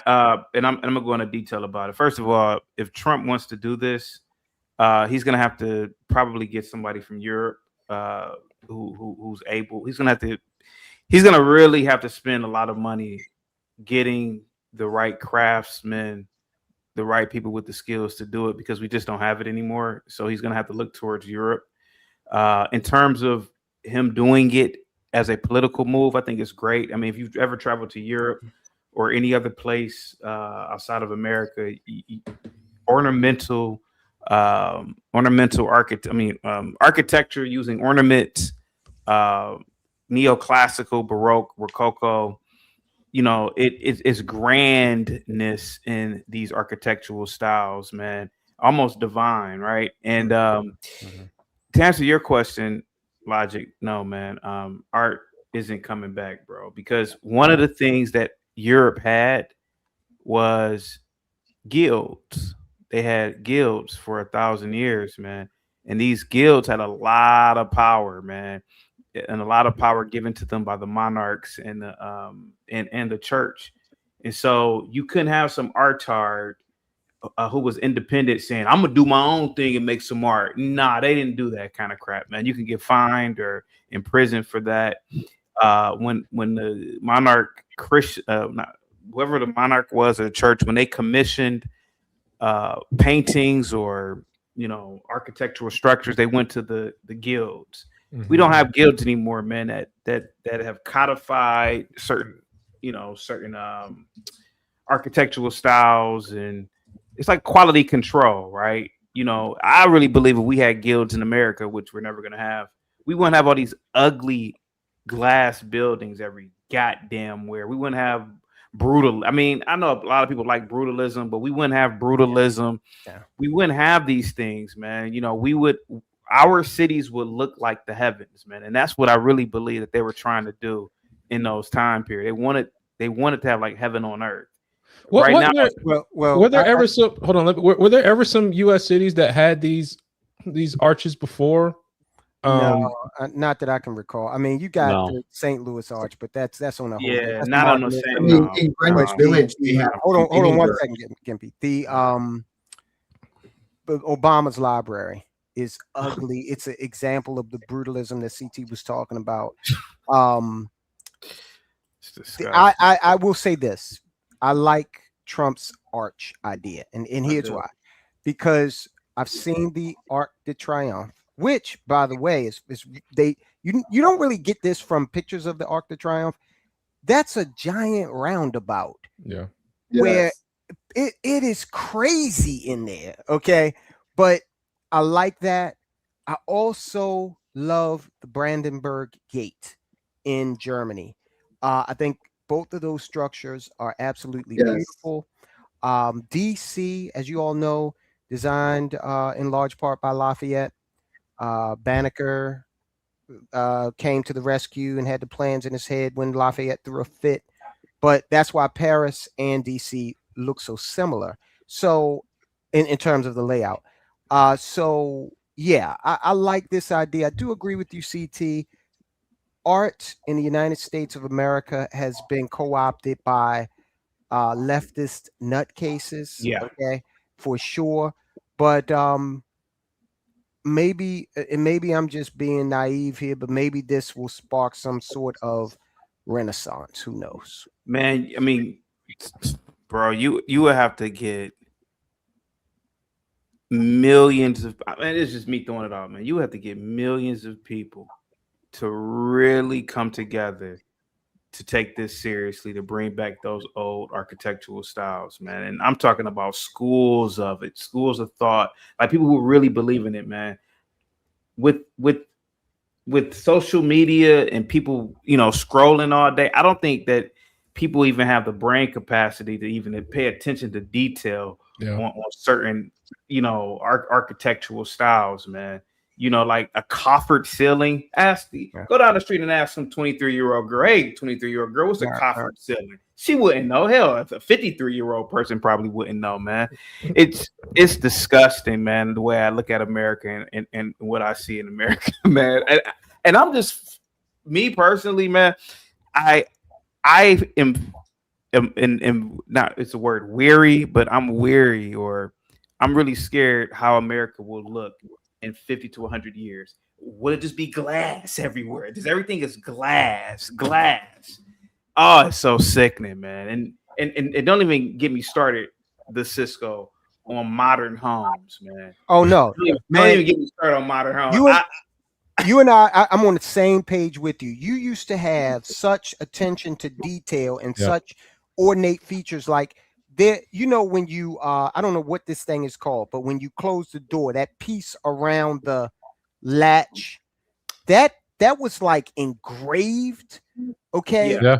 You could rarely even see it. Yeah. But it was people took a lot of time, attention, 10 ceilings, all of this architecture. Look, Logic and Gimpy, you guys are here in Baltimore. So all those houses up on Archentrolly Terrace. Yep. Even in Reservoir Hill, man, back in the day. Oh man, you want to talk about some ornate and really unique. They were built by Jews. But you know the worst the Cisco is when people say it's a financial thing. Well, you mean to tell me 1,000 years ago, 500 years ago, right. It wasn't a financial thing to the church or to the elite? But why is it a financial thing now? Because it's specialized knowledge. To your point, it's specialized knowledge. Very few people have that that attention to detail. So that has become very expensive. Man, if Bill Gates paid me $50 million to study Baroque architecture, trust me, you guys won't hear from me for years. But again, the logistics don't support Baroque architecture. Look, modern logistics don't support moving 50 metric tons of stone from a quarry to go build something anymore. It doesn't move like we don't do it like that. We move specialized stone, but we don't move building stone like that. We don't have the infrastructure to move it around in a cost-efficient manner when it's far more cost. Like, I'm just why it is this way. Art is not about art. Art is not about. I'm not talking about art. We're talking about why they don't build houses in that style anymore. Right. Because that's not why they don't. I think you would agree. I think you would agree that those were artistic features in those houses, and true art is not but I don't think Trump's art. No, hold on, Gippy. Let's just go finish. When the aliens arrive, they will say, "We are going to give you all the secrets of the universe," and Gimpy will interrupt them. That's pretty funny. The art has never really been about cost benefit analysis. It's been more spiritual, more soulful, Statue of David. I mean, look into that in terms of how precise the different things that you would have had to understand about human anatomy in order to do that, in order for Michelangelo to have done that. This is all small scale. I've told this story dozens of times. That must have been 20 at the time. It's about 20 years ago. My dad wanted to build a patio for our home, an extensive patio. I shouldn't be saying this, but we found a stone quarry, and I'm just gonna put. We didn't steal anything, but we found a stone quarry. I'm not gonna say how we got the stone. No, but we it was no stealing, but we may have found some old ruin somewhere. I'm gonna keep that out there. Don't clip that. We didn't go to no goddamn person selling stone. No, we figured it out, and he did 80% work. I did 20. I mean, but I'm gonna say we cut the stone with a stone cutter. Obviously we excavated first. We put the rebar down. We put the cement down. But we built a damn near I think it's like a half acre maybe, but half acre patio. Well, I don't know. Half acre? No, not half acre. No, maybe what are you doing? Maybe a quarter acre. But it's a big patio. It's a big patio. It's really big, but. Not a big patio. I shouldn't have said a half acre. Damn, that's too big. Yeah, I think even a quarter acre is even too big. The acre is a football field, right? But what I'm saying is that we figured it out. You mean to tell me all these rich people, the Catholic Church, hell, you could use Presbyterian churches, man. The Mormon church is worth what, like $100 billion? You mean to tell me $320 billion? We can't do the same thing now with all the money that we have now. We can't do the same thing with all these institutions now that they did. It's a matter of will. It's a matter of will. We have gotten into this as a society. We've gotten into this mass-produced BS. Okay, even these McMansions that folk live in. Oh man, a BB gun could go through that drywall. Nothing is. It's just. In order for you, this is how we're living these days, okay? We're living better than King George. Yeah. All right. And in order for that to happen, everything has to be mass produced, What's interesting though too, man. I just moved out of Baltimore, right? So you got Cisco. You didn't come to my house in the city, did you? I know where you lived. In the city, and in fact, I just went through that neighborhood the other day. Yeah. But where I live, first off, the foundation was very nice. But I lived in a what do you call it? Redone. It was redone. Rehab house, right? Yeah, rehab.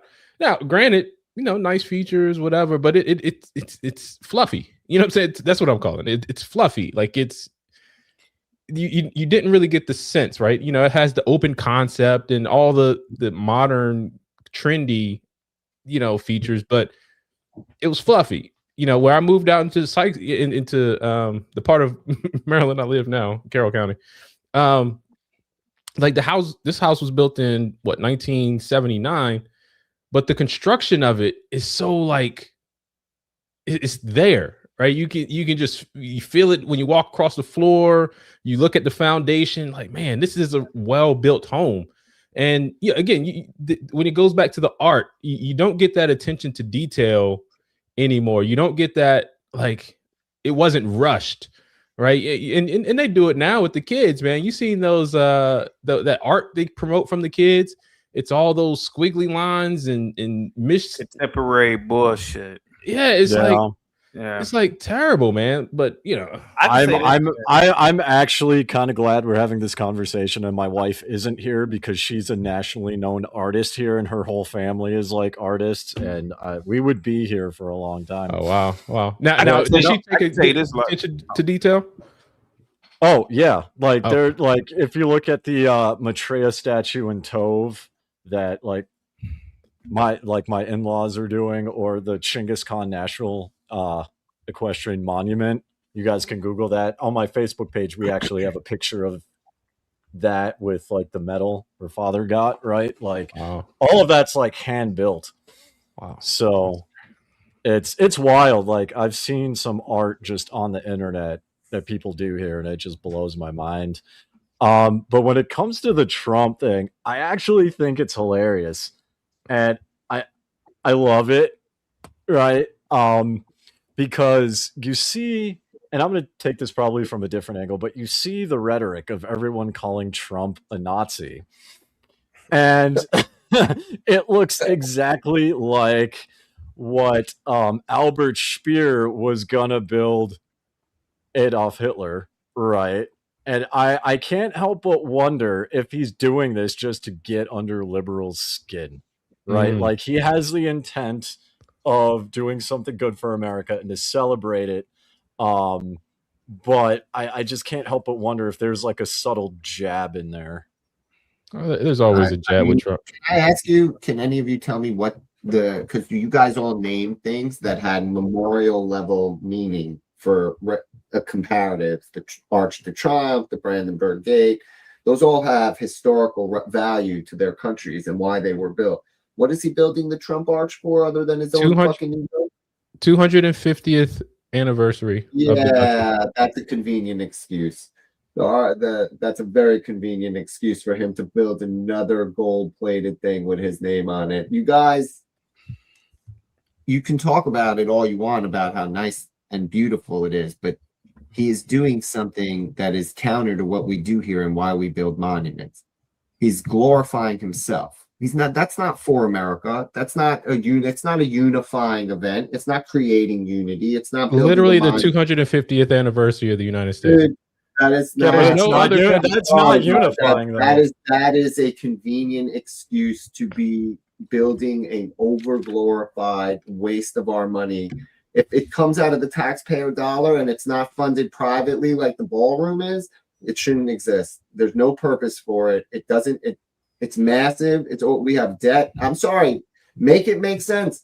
I don't care how much art we need. The taxpayer dollar doesn't have to foot the bill for his ego arch. Like, I'm a big Trump supporter, but there is no purpose that spending the millions of dollars that will cost makes sense when we have much more important things to spend those millions of dollars on. Well, right?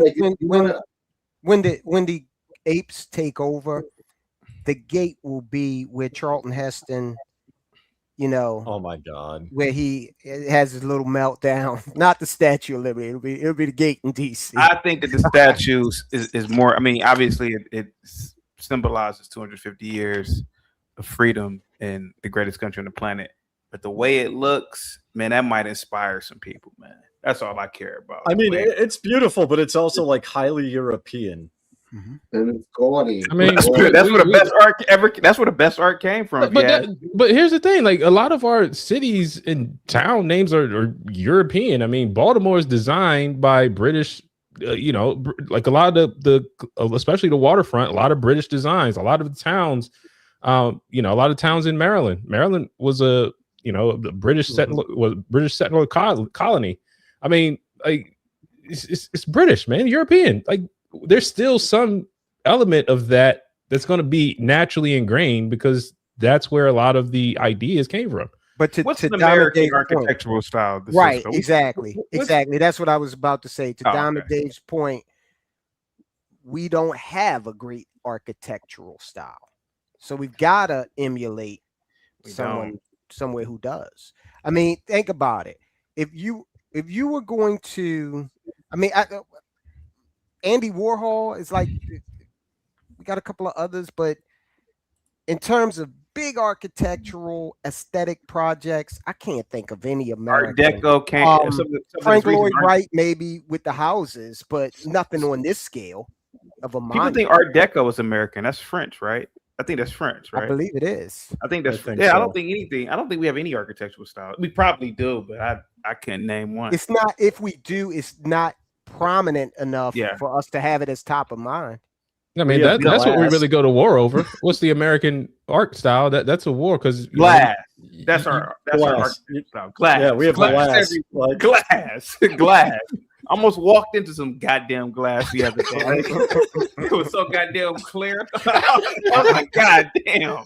Yeah, that's why I'm so mad about glass every damn where, man. Glass.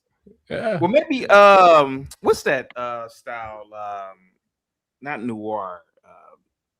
Help me out here. Because you can't build Is it skyscrapers postmodern with American? I You said think what? it is, but again, it can't hold a stone. You candle. can't build 100-story buildings in stone. That's why. Well, that's true. Why do you need 100-story buildings? I don't know. They wanted 100-story buildings because the next frontier was up with architecture. I mean, because cities ran out of space and you can only go up.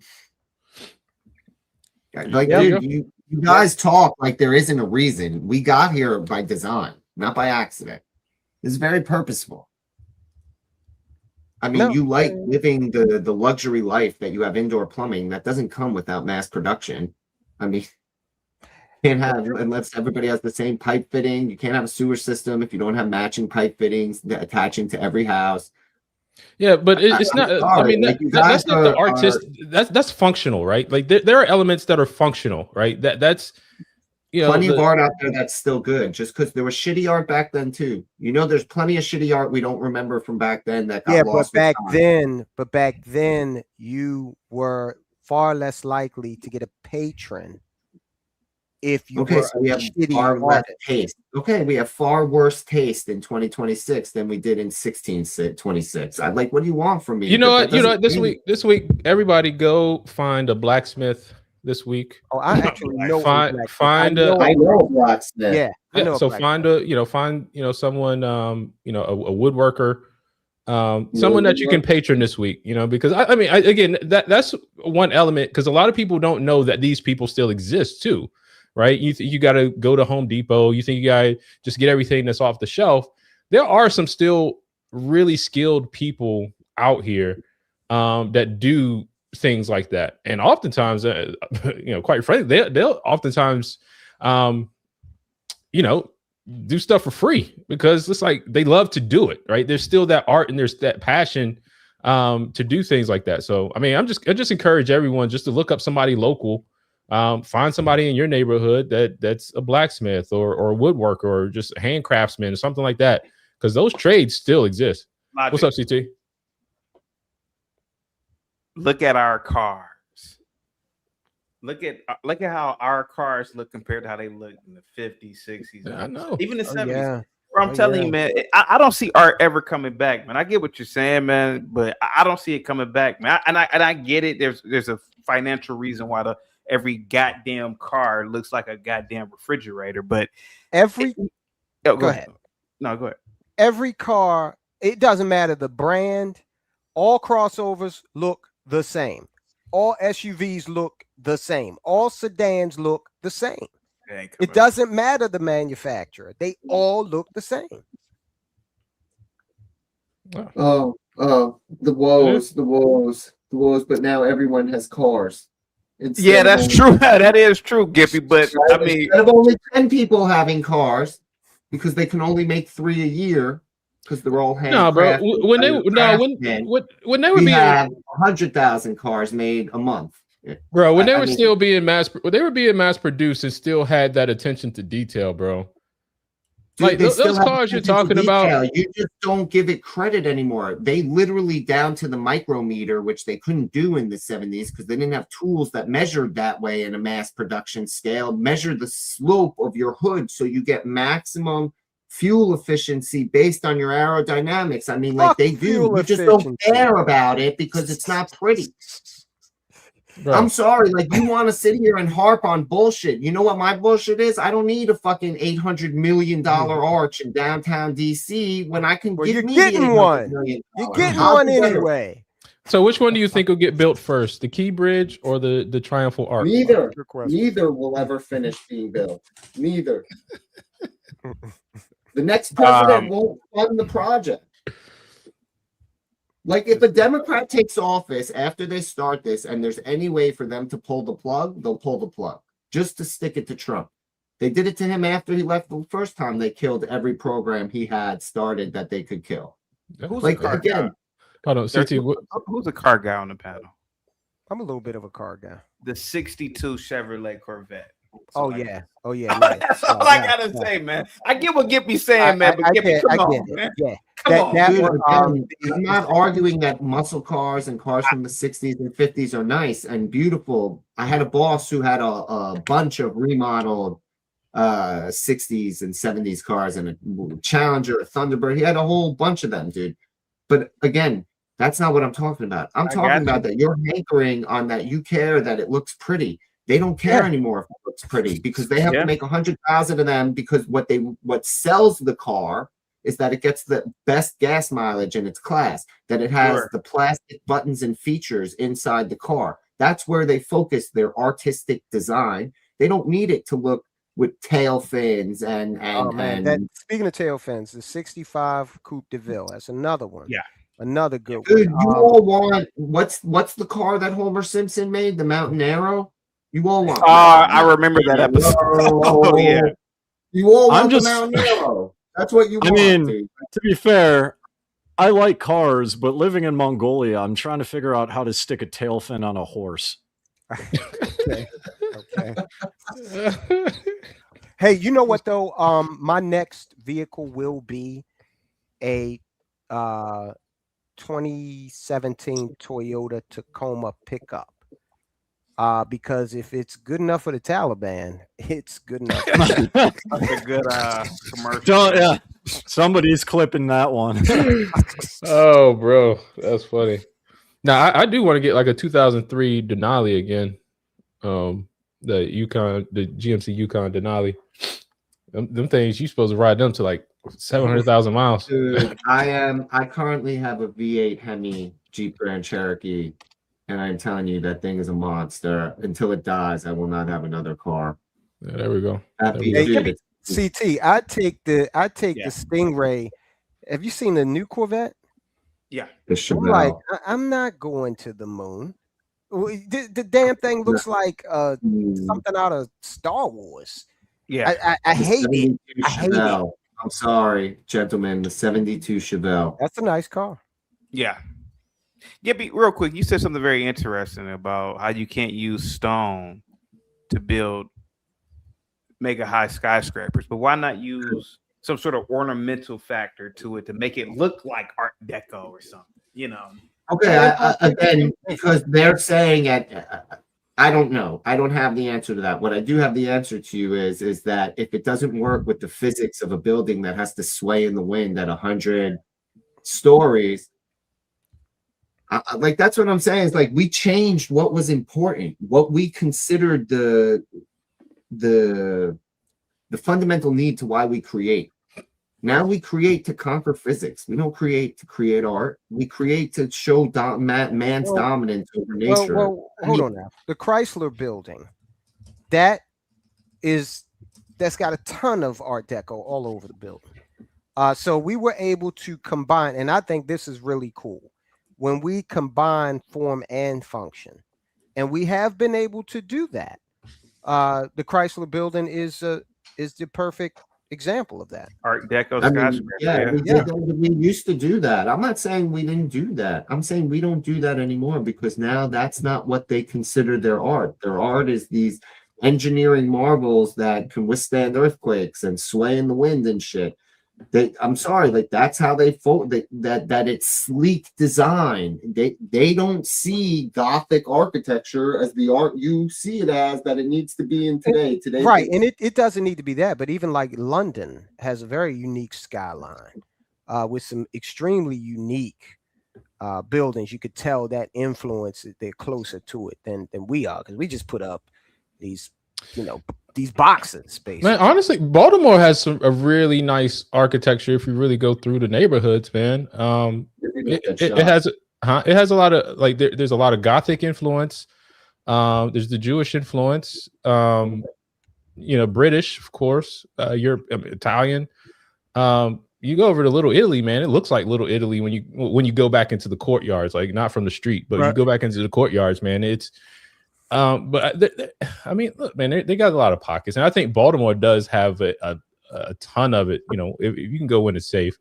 Eventually, and you can see it, but there's and that's kind of like what got me kind of interesting because like there is a lot of detail on when you look at the like the roofs of the tops of a lot of the row homes in the area, North Avenue, going down up and down Fulton Street. I know Fulton Avenue. I know most people don't know what I'm talking about, but it's all abandoned right now. But there's still a lot of interesting art on these buildings there, and I don't know, maybe just turn a brick the different way. Man, we showed this house years ago in Reservoir Hill, and I wish that there was a way that I could pick that house up and take it out of that neighborhood. I mean, it was absolutely magnificent. And the thing is, all of the houses there have those same, unique characteristics. Yeah. But, the neighborhood has just gone to hell. I'll tell you this, man.